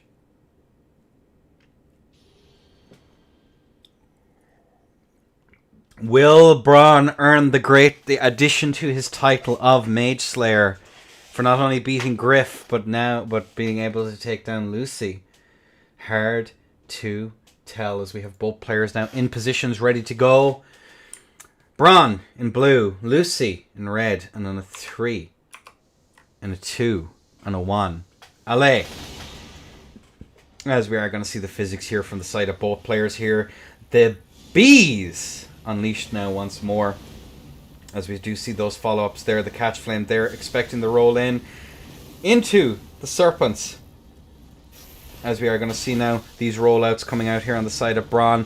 As we do see now these rollouts now once more. Lucy trying to make a bit of space for herself. Whiffs the catch flame, unfortunately. As we are going to see Bron take another little bit of damage. But there, look at that there. Takes another little bit of damage. Force back now once again. As we do see now both players running out each other here. Looking at that Flame Serpent now. Not sure if it landed. As we are going to see both players going for that. The fists are out now for Lucy. We do see some good spacing coming out here on the side of Bron. We do see that running R1 there is going to whiff. Not going to be punished as we do see Lucy roll out there once more. Looking at this, we do see the empty jump there. Runs out. Bron is going to be happy out here going for these whiffs. Trying to bait out that R2 so he can get a fairly solid punish on. Lucy is not taking the bait here as we do see finally the R2 pulled out. But it is going to be punished there on the side of Bron as we do see the flask coming out here on the side of Lucy. Has to be careful with those whiffs on the fists if she brings them out anymore, as we are going to see the sling coming out now. Looking at this here, we do see the Flame Serpent coming out, but the Swin Blade comes through as we do see the Grey Rolls Roar coming out here into an immediate punish here by the side of Bron. Looking at that, the catch flame out now once more. We do see this as we are going to see now the Pest Threads come through, as we are going to see now that move out there from the side of Lucy. Looking at one once more, we do see Lucy trying desperately to even this one out. Probably low, but looking at that, not respecting the pressure there on the side of the goat. As we're going to see now these empty jumps come through, trying to bait Bron into an action. Bron is not taking that bait. That is going to be a poise chip. He's going to be setting up for those run R2s now to try and get that absolutely vicious combo. Didn't go through, but no ghost hit either. As you do see the rollouts there come out now on the side of Lucy, but managing to catch there. Bron takes another stock. Lucy is going to have to take stock now and adapt her play to deal with the patience here of Bron, the Terror of Mag, the goat. Mage Slayer once. Will he be able to do it? Very nice play from the side of Bron. That's how you do it. 100%. Outplay is always the thing. Outplay is always an option. Even Sasso in the Dimka fight, we've seen it pretty clear. Pretty clear. And even in a bad matchup, taking some composure not to crack against an excellent mage. 100%. And the aggressive spacing that Bron is putting out as well is very, very nice as well. Alright, folks. 2-1 in the first 2-5 best of 9. Let's crack on, ladies and gentlemen. And there we have it. We are going to see the... Oh, me, oh, my. Speaking of, we do see something a little bit different there to get those catches as Bron is going to be caught off guard as is standing the roll input or a run input possibly broken there on the side of Lucy, as we're going to see a trade come through there. But keep in mind, Bron does have the opportunity always to go for those tallies just to be able to deal with it. As we do see the spinning slash there, Bron takes another little bit of damage, goes for the running attack. It's not going to land. Sling just getting that little bit of chip here. Good rollouts there comes out from the side of Lucy. Good roll though from the side of the Bron, and the jump punish comes through, but the catch flame wake up also comes through here, getting another extra little bit of chip, as we are going to see the sleepy pot come through as the pest threads ring out through as well once again, and the tear has been drank. And the catch flame, as we are going to see yet more of a catch flame here, and Lucy evens it out to a 2-2.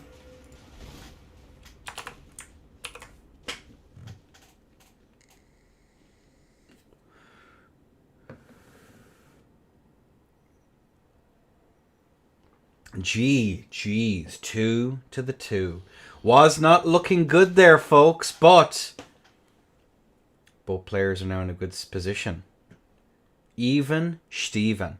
Is this one going to come down to the wire? Is it going to be yet another bracket reset in these, the end accord tourneys like yesterday's beginner's bracket? Remains to be seen as both players are in position. And now it is time to get the show on the road. As we see that, look at that. The immediate pressure here from the side of Bron is exactly what he needs to do. But he also has to be pretty cautious about the bees, because those bees can do an exceptionally large amount of work as Bron is just going to move in for that pressure. But Lucy's up against the wall. Spinning slash comes through once again, is going to catch at the end of it, as we are going to see the Mesmer's fire orb come through. Not sure if that was desynced or not, due to Bron actually hitting the ball part, or if he hit it so late that it actually go through, as we are going to see the bleed. And look at that, actually managing to get the tear out and immediately switching over. The overextension there on the side of Bron, beautifully punished here on the side of Lucy. We look at that there once more. Looking at the Greyroll's Roar is not going to be in a position for Bron to get the punish there. I stand corrected as the caster's curse does come through. Possibly out of stamina there was the side of Lucy, as we get that amazing counter pressure here, as we are going to see now the spinning slash come through, but Lucy managing to roll it, actually managing to get the flask out as well, as we see another flame serpent out well once again, as now the frenzied flame comes through there. Oh me, oh my, Bron is in a spot of bother as the catch flame rings out once more. Bron still has his. Tear up. Lucy not having hers is going to be pretty rough here in this one, as another run attack comes through there once more. Bron still has it. We see the swap over onto the fists. The poison hand, as we see some very patient play come out here from the side of Lucy, as we do manage to get her to get that spacing just shy. Bron not willing to pay for it as the R2 comes through. Bron here keeping that very aggressive spacing, as I believe that was only a half hit there on the side of Bron, if hit even. As we do see the frost pot into a bit of a rush down here from the side of Lucy, as we do see both players, neither side willing to get the reset. That is going to be poised chip brutal here from the side of Lucy, but it is now reset, as we see Lucy expecting some shenanigans, put force back out. Now once again we see a little bit of extra chip here. Lucy has it in the bag. Bron can't alleviate that pressure, but we see the master at his own game pull out the fists. Lucy finally managed to get that tear out, as we have the pest threads doing their brutal work. Lucy, more like Lucifer. Holy moly. That's a yikerinos for me, dog.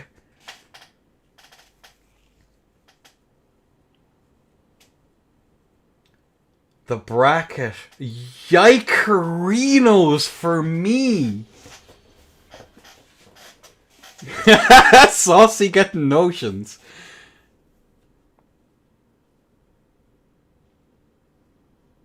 Is Saucy, when he wakes up after this, is that jank I smell? Some considered off-meta jank I smell? Alright, ladies and gentlemen, we have both of our players in on a 3 to Lucy, on a 2 to Bron, and a 1 for this stock. Allez. Let's get this show on the road, folks, as we see the bees out once more, keeping up that pressure. Greyroll's Roar. Are we going to see some pressure? No, but we do see the knives out, the daggers in men's smiles coming through here, forcing Lucy on the back foot. And the trade comes through there on that. A little bit of madness, no doubt, to go with the tilt, as I have experienced many's the time. And looking at that, the reset out there to try and set up, try and deal with that catch flame as the flame serpent comes through. And looking at this here, we are going to see the orb come out now once more, getting another little bit of a punish. And there we have it. We're taking it once more into the pest threads, getting a little bit of damage. The knockdown, dangerous stuff here, as we are going to see now that reset now onto the flame serpent once more, possibly desynced, as we are going to see that hit now once more. The catch flame coming out now once more. Looking at this here, we do see The run R2 land onto the poison hand. This mage has hands into the R2, but the bestial roar in response. The screams of defiance here from Bron, as we do see the tear gone for both players. We do see that reset turning away there for the fist R2, but unfortunately Lucy managing to actually roll that, as we're going to see the orb actually managing to get some hits there, as the bestial sling slowly chipping down, but Lucy can afford to make basically one more mistake, as we see the sling coming out now once more, evening this match out. Bron is so low into the catch flame, into a sling once more, Lucy and the schmicks, into that, and that's going to be Lucy taking the stock once more.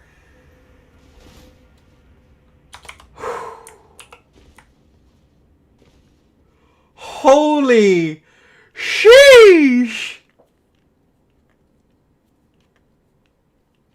Down to a hair's breadth. Players getting changed here. We want to give them their decency. Give them their decency.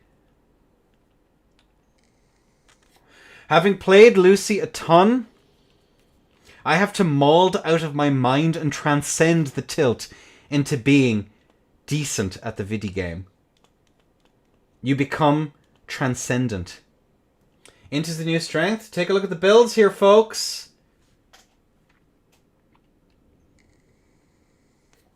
Take a look at the builds. 28-35.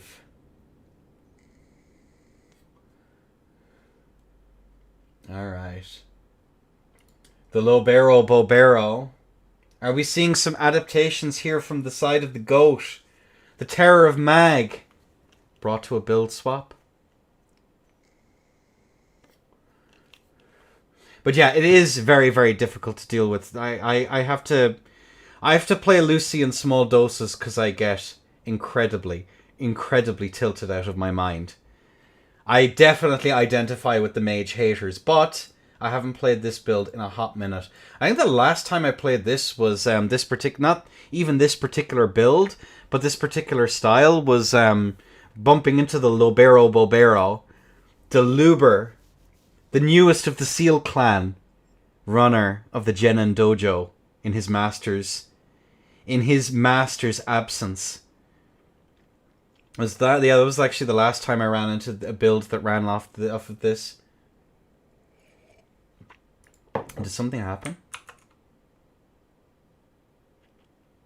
Oh, there we go. We see some adaptations here. I think people underestimate Mage Hard. People think that it's just one or two spells. I think I said, before we go on, I think I said in my tier list ages ago that I'm putting them in B tier, but be the one who brings them up a tier, because I believe that they can be. I think that, what are you doing, Luce? Okay. Luce is a goose. Let me just check the messages here on Discord.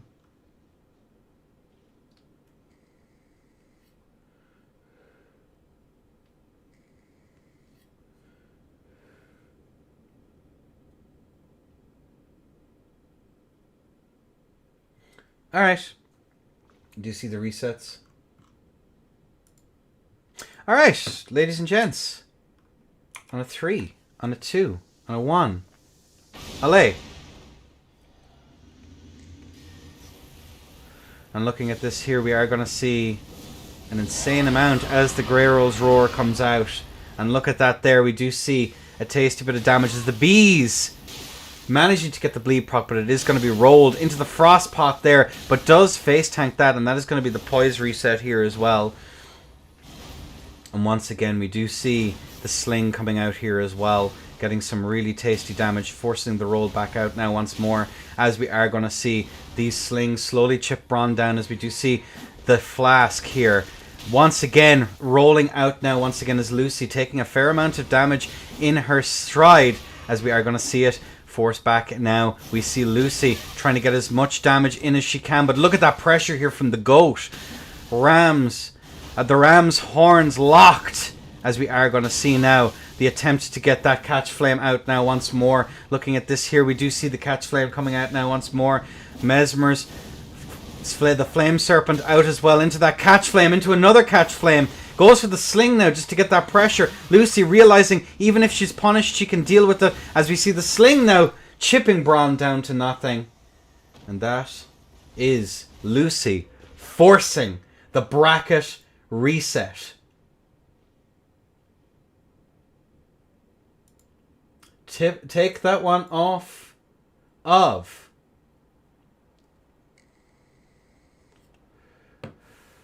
Buried under an avalanche of pebbles, real and true.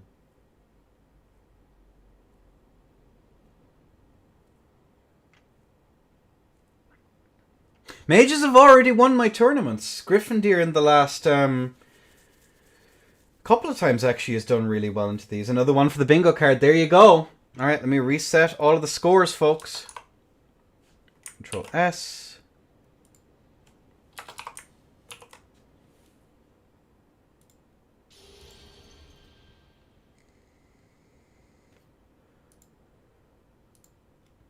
Lucy, just check very quickly there. Actually, it might be worth resetting the game, possibly resetting the router real quick. There's a little bit of micro skipping.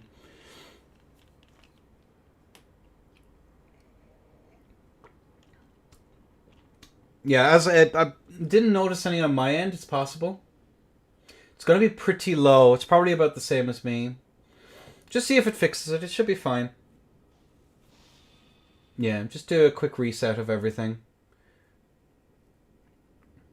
No, again, I tilt out of my fucking mind. Just because I have no idea how to approach it. Because there's no one... Did you host a mage tournament back in DS3? No, I don't. I never hosted a mage tourney. I always found it pretty boring, to be honest with you. There is some weirdness with it as well.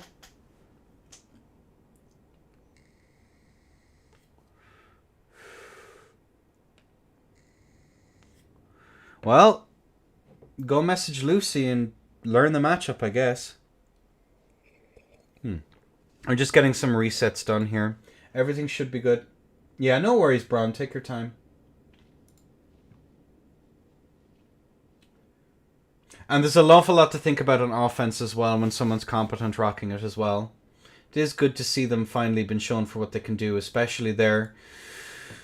The desyncs are weird. I still don't quite know what to think of them, to be honest with you. They're definitely very, very strange.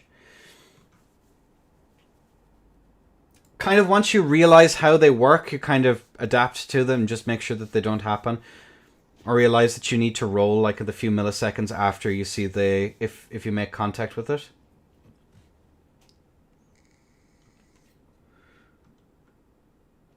At Nicola in chat this instant, as we're just waiting for some resets and stuff to go through.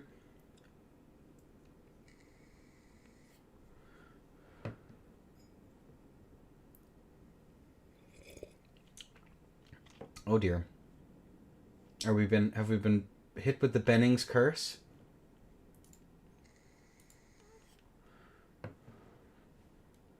Alright. The builds should still technically work. No, they don't. Okay, well that's on fork. Alright, well we're just going to take a quick break then until our contestants are back in. So we're just going to take a very quick break. We'll see in a moment.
Is this what I think it is?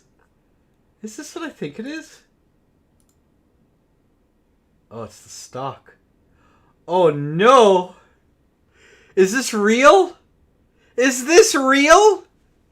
So apparently the overlay is a bit borked. Give me just a moment. Let me see if I can get this to reset real quick.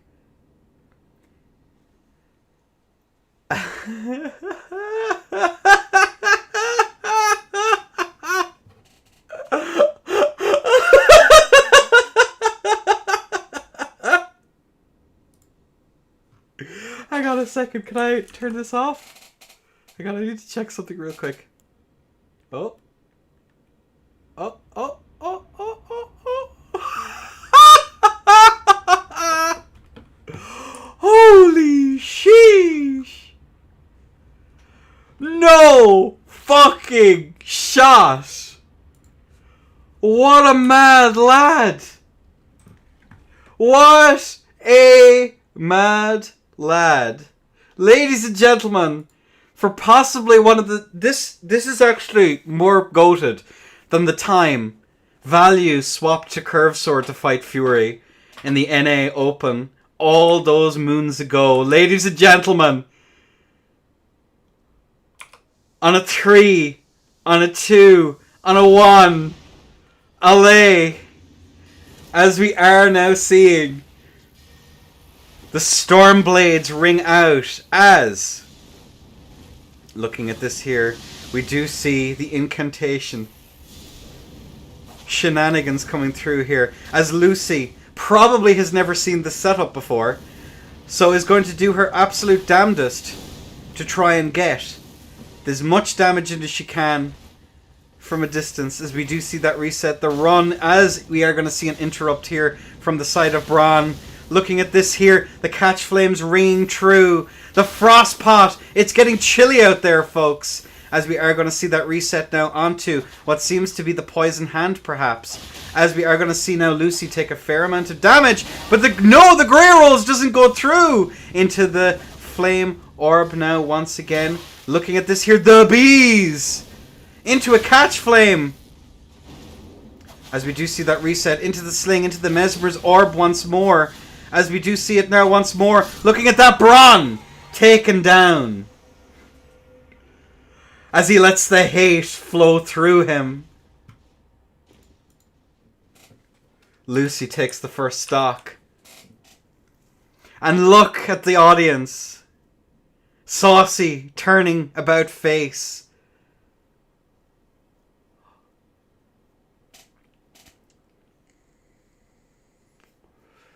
Oh me, oh my. Actually crazy.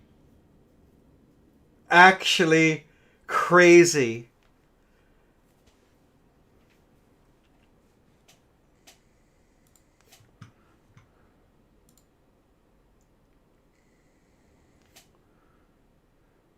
I actually can't believe.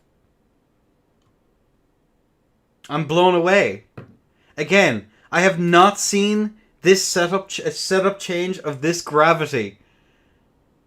Since the swap to Curve Sword by Value.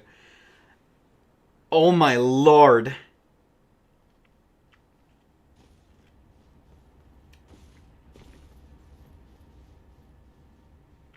And onto the two-handed TS. Just like his forefathers before him. Ladies and gentlemen, on a 3, on a 2 and a 1, allez. And the physics. And the flame serpents. And the bees. From Lucy's menagerie. As we do see the aim ups there just to try and get a little bit of extra damage. As we see these running attacks ring true there. Good rollouts coming through here on the side of Lucy. Going for those little bits of extra damage as we see the catch flame ring through. But that is going to be a TS, which is of course going to be absolutely brutal. Into another catch flame.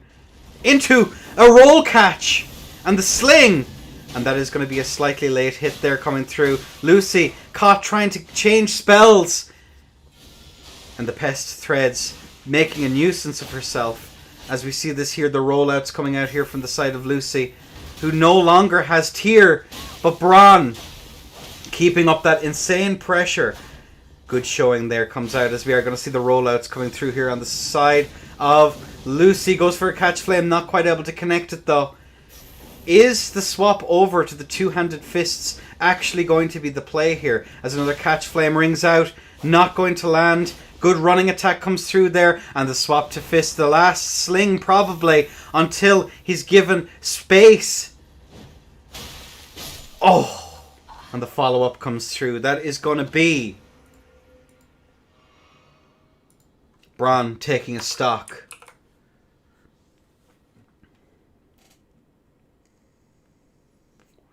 As a blink bolt is allowed, correct?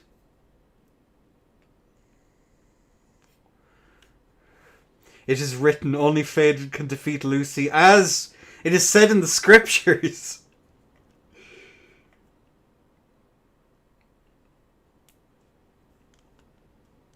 Let's go. Is this going to be the reverse sweep? Well, not a reverse sweep, it can't be.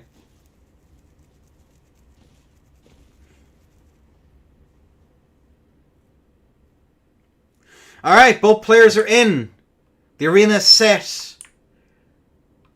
On a 3, on a 2, on a 1. Allay! As we see the bees out now once more.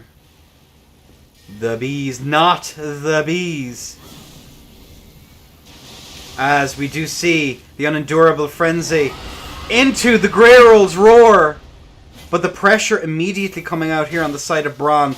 Managing to get that interrupt, but the interrupts go both ways. As we do see the physic here getting a little bit of work in. Into the catch flame is going to be rolled out on the side of Bron. As we see it, looking at that there. We do see now. Oh, the pest threads interrupted as Lucy is not able to figure out how best to get out of the situation. As a catch flame into a roll catch. Followed up. Bron now miles away into another sling there. Tries to set up there for the catch flame, but unfortunately the TS is just too quick, too fast on his feet. As the flame serpent rings out now once again. We are going to see the frost pot into the R2. Another R2 comes out there once more. As we look at it now. Looking at that, we do see the resets here. Good turn away there on the side of Lucy. And we do see Bron trying to go for these whiff punishes. And Lucy whiffing but not going to be punished for it. As we do see now. Going for these runaways. Going for a jump over the top. The R2 into another one! Lucy with 92 HP left! In a 2-1! What on earth?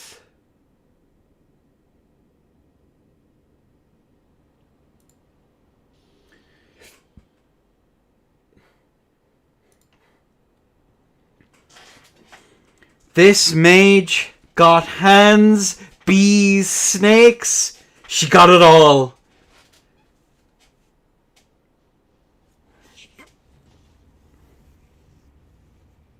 Aha, the adaptation is out, ladies and gentlemen. This could be it, ladies and the Welsh do have sheep as well. And ladies and gents, for match point for Lucy, Bron, a bit of a hill to climb. On a 3, Lucy on 2, Bron on 1, Allay. As a Stormblade comes out there to punish the swarm of flies. And looking at this here, the catch flame not going to roll catch, unfortunately, but does get that interrupt. As we do see those staggered R1s coming out there. And the flame serpent is out into a catch flame. Into a catch flame again, tries to go for it again, but the block cancel just enough to get out as a bestial sling roll away. Speaking of too fast to catch, we do see that trade there. Lucy been caught in a bit of a blender. As we do see the catch flame coming out there, as we do see the opportunity to flask taken into a catch flame. Lucy on death's door. The swap over into the flame orb once more, tries to go for the strafe. but just not able to do it on a 2-2. A match point.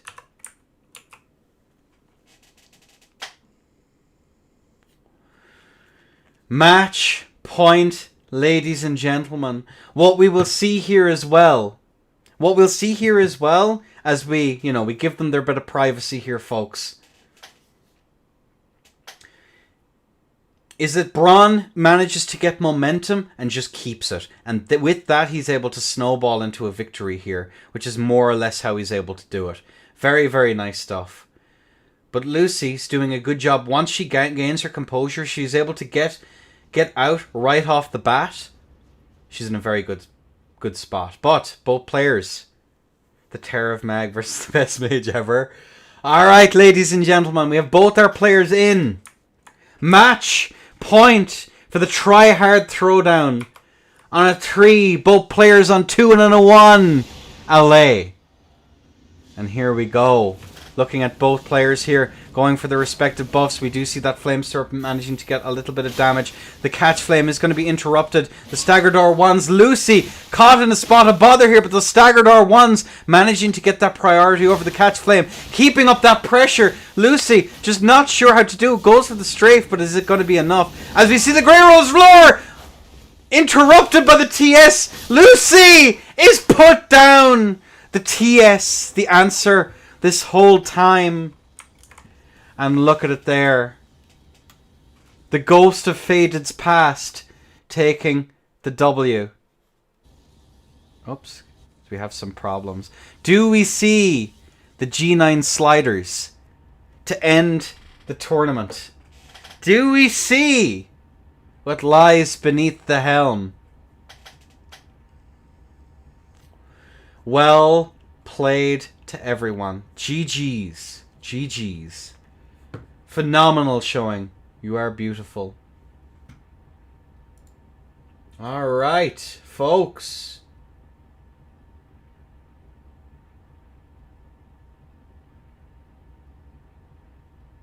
Folks.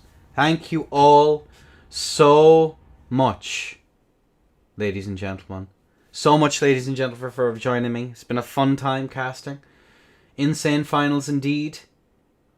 I never realized how creepy the smile on the helmet is. You can sing it.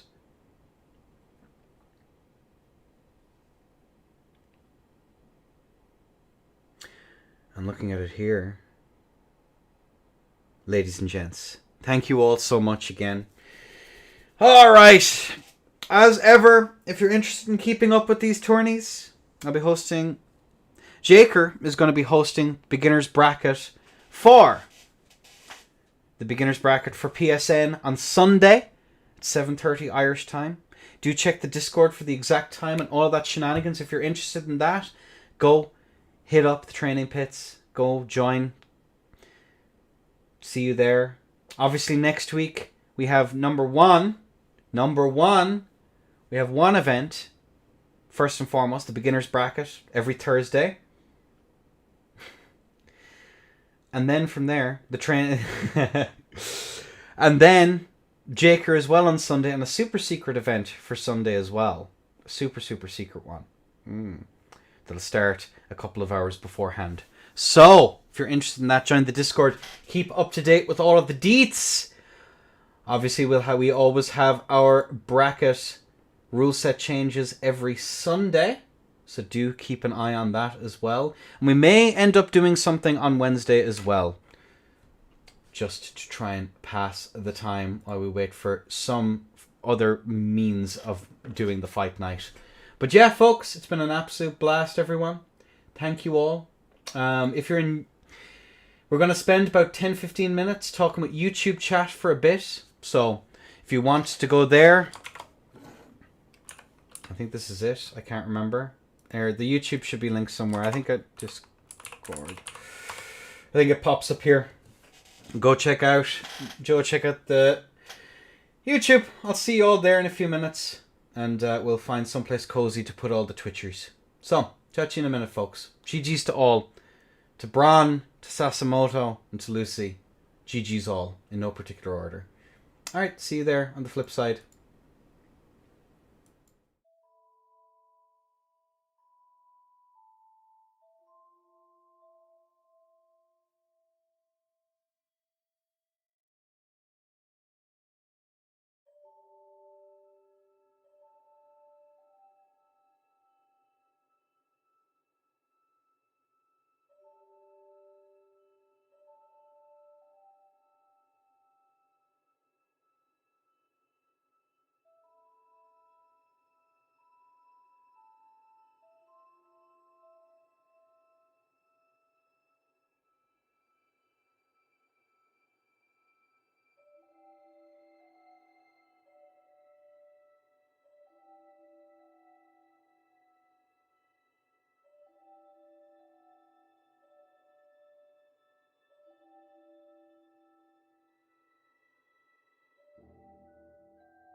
All right, folks. Man, what a finish. What a finish. Black Sheep, Darcy, Ando. Hello, hello. Welcome in, everyone. Just a quick, the usual, our little fireside chats to end out the tournament. Now, as tilting as that probably was, that was probably the most hyped finals we've had in a while. Honest to goodness. Toxic people getting iced in chat? Yeah, 100%. I have no patience for it anymore. It's done. It's over. Yeah, it may have been the most hyped finals we had. Yeah, for sure. 100%.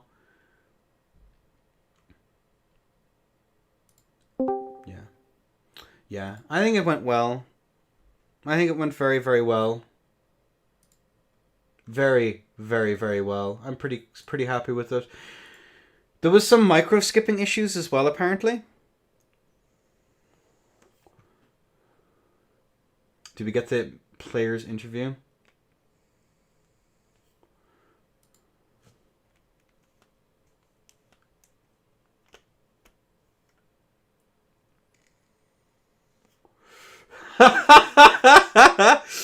Sasso happy with the tournament. I think the tournament in general went pretty well. It was pretty chill. People were generally well behaved. I think it went really, really nicely. We were screaming in VC. I wanted Lucy to win. Few of us did. But again, at the end of the day, I'll take a pretty hyped tournament over some issues. You know? The one thing that's weird, so here's a weird one, folks, is something that I've experienced a few times, but once I realized what was going on, it became fairly trivial to be able to deal with, was the Flame Serpent.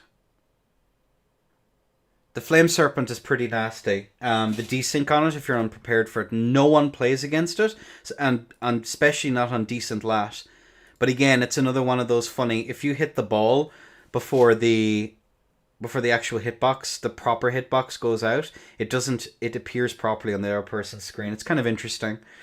It's kind of a curiosity, more so than anything else. People, keep in mind, people were calling Halberd desync run R1s cheating for a while, so I generally don't pass much heed to it. But yeah, good fucking finals. Close you can get to winning, yeah, for sure. I think generally, it's kind of a weird one. Very, very weird one. I think as well Sasso taking out the PSGS. Why can't we just get in the poison hand as well? It was really fucking nice.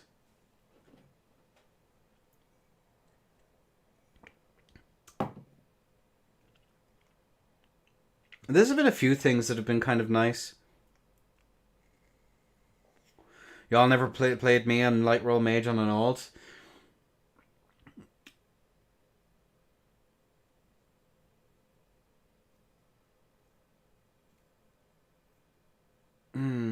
Interesting. But yeah, no, it was a good showing. Lucy Spellis is too honest, TBH. Well, that's the thing. I think she was fed up of people molding about the other stuff. So she just elected to go from it. That's what I'm trying to see. And yeah, the other stuff is just a tilt engine to make the other person make a mistake more than actually being good. Sling, I think with the Flame Serpent is interesting. I don't know how to feel about it, if it changes much.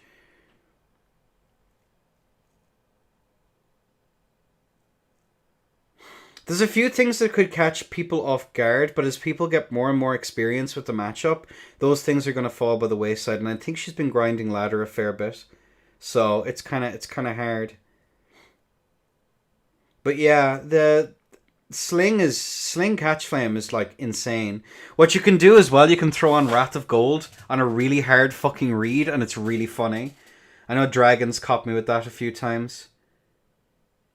It's absolutely horrific. Absolutely horrific. Arena Space Takers. Well, you see, she has that. It's called the Poison Fists, which is what she's using it for. It's actually pretty genius. It's a really good counter pressure. The other person has to respect it. And it gives her 2 opportunities to go for the flask. One of which is she goes for counter pressure, forces the other person into a bad position, and then she gets the flask off. Or, alternatively, she gets the poison, in which case they have to bolus, because chances are the other person is going to take an awful lot of damage, and they're not going to feel safe to do it. It's very, very clever. Very, very nice. It's actually genius. And it's the Starfist moveset, so it's going to be really, really nasty as well. Again, very, very clever play on the side of Lucy. But yeah, I don't know. That using catch flame combos, well, I mean, the catch flame is just really good fucking keep out as well. Sling into catch, yeah, for sure. I don't play mage, and I'm not really all that partial to it. I find it a really boring playstyle. Yeah. Have an Ash of War, swap mage off. Yeah, there's a few things you can do. Having spinning weapon could be pretty funny as well, but it's way too long, especially against meta setups. If someone's rocking a meme at you because you don't respect it.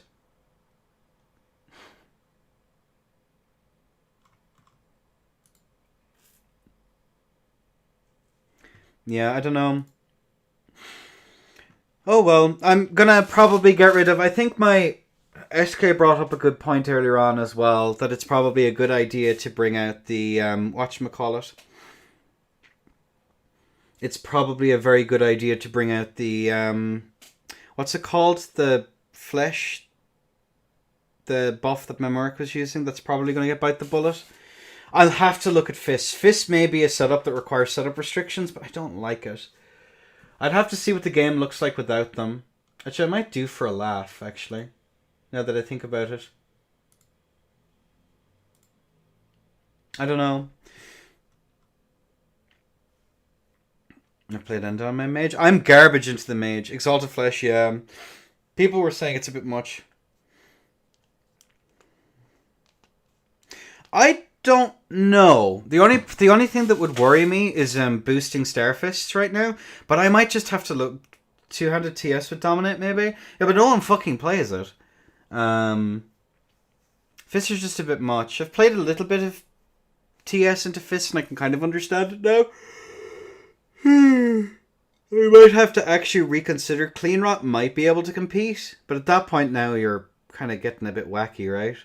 Because you can't unban backhand blades, right? You can't unban patas without doing like setup restrictions, but like I don't want to do setup restrictions. If it's a problem, fucking ban it. I vaguely... where she was doing it at Iron Keep the other day, making some noise, making magic scene destructions. Also, YouTube doesn't know, actually. Hang on a second. About the ballad of Tim Spiderlover. Fuck my parents 420. This is very serious, folks.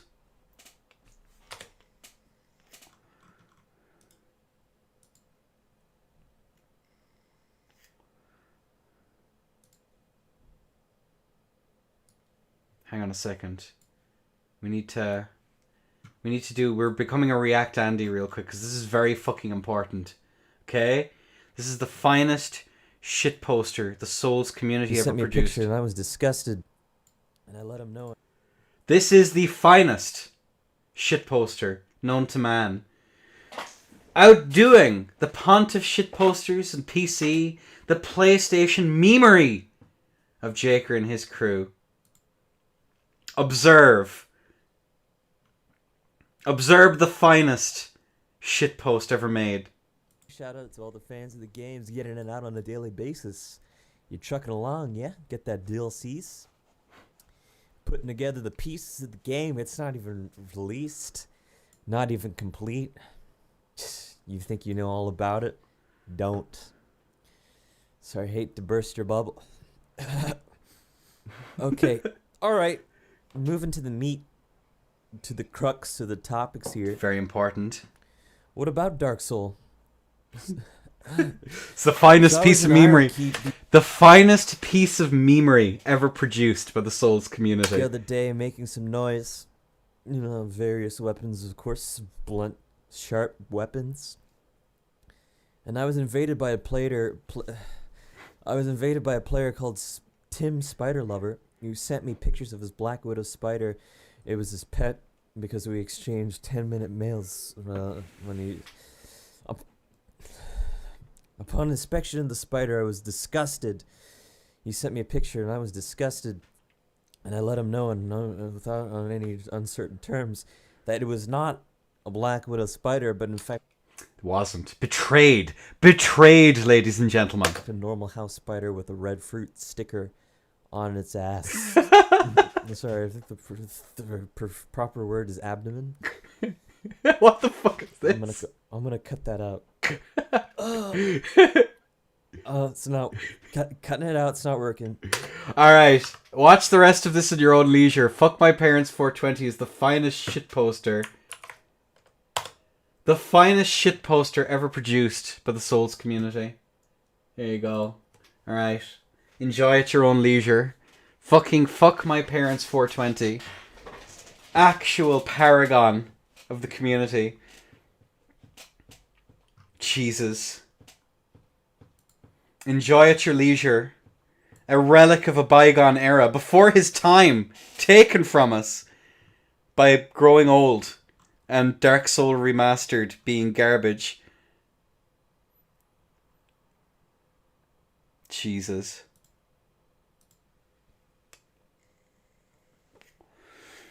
Alright. Before we finish up then, folks. It's getting to that point. It's getting quite late. Any questions or anything? No, it is not on, though. Resisting the urge to be mean.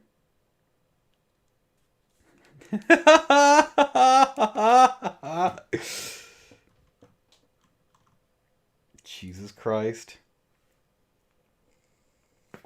Alright, any last words from chat? Any questions or anything? I still don't know why it's not being in low latency mode. It just makes no sense to me. I hate you. SK is obliged to be toxic for no fucking reason, randomly. Gugs is S tier. Alright, someone did ask a question, an actual serious question before I got distracted. What's the meta setups? Backhand Blade is probably one of the strongest setups in the game. It has transcended time and space and become so much more powerful. So much more powerful than everything else. Patas are basically the next in line.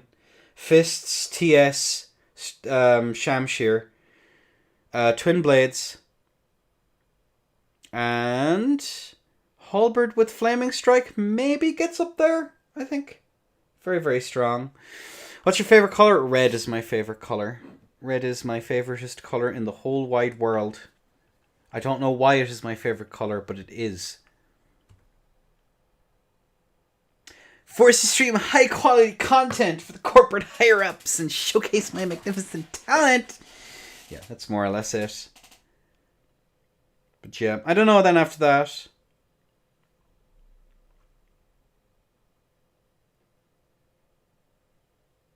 Didn't even say anything. PSTS is also decent. I just realized I don't have YouTube chat set up on this. It's on Fork, bestie. Is it actually good? I don't think it is. I'm always confused by it. The only time I've fought against PSTS was Saucy and Bracket. And I just found, oh, just don't mash into it and you're good to go. I know, you could be fucking with me right now. 2 stockings. Saucy wins tournaments with it? Yeah, but it's a setup that has a very weird... You have to approach it in a very weird way. I've said this before and I'll die on this fucking hill, okay? Hear me out. Hear me out. Hear me out.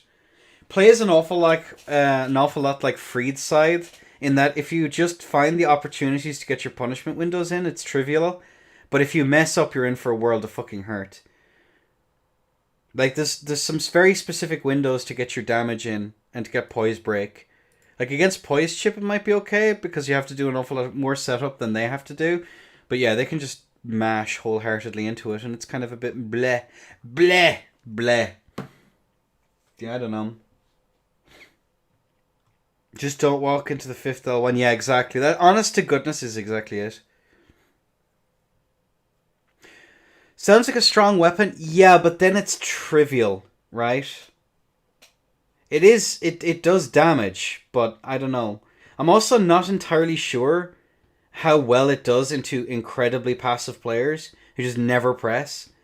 If people actually try, if it's good into people who agree to play the game in a very specific way. I don't know. I got surprised by it in a tournament once, and then the next round it was kind of Jover. Yeah, I don't know. Alright, I'll take 2 more questions and then we're gonna mosey, folks.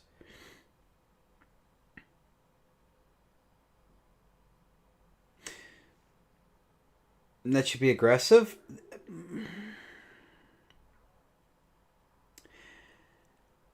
Kind of. It actually enables you to be very passive, weirdly enough. Very, very weirdly passive. Because you can just spam the L. I don't think that pressing buttons necessarily is. I wouldn't call that aggressive. Maybe I'm just too DS3 brained. Aggression is when you're winning positional advantage and forcing the other person to make mistakes as well.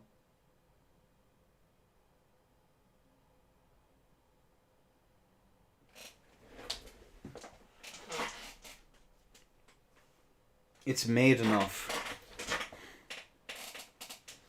It's good enough. This is why I was a nightmare to when I was running the den for everyone. Because people would offer like, here's a wonderful overlay for you. What you reckon? It's grand. Does it work? Yeah, it's good then. They fucking hated me for that shit.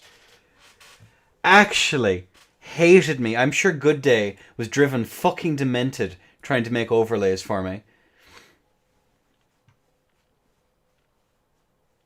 Alright, anything else?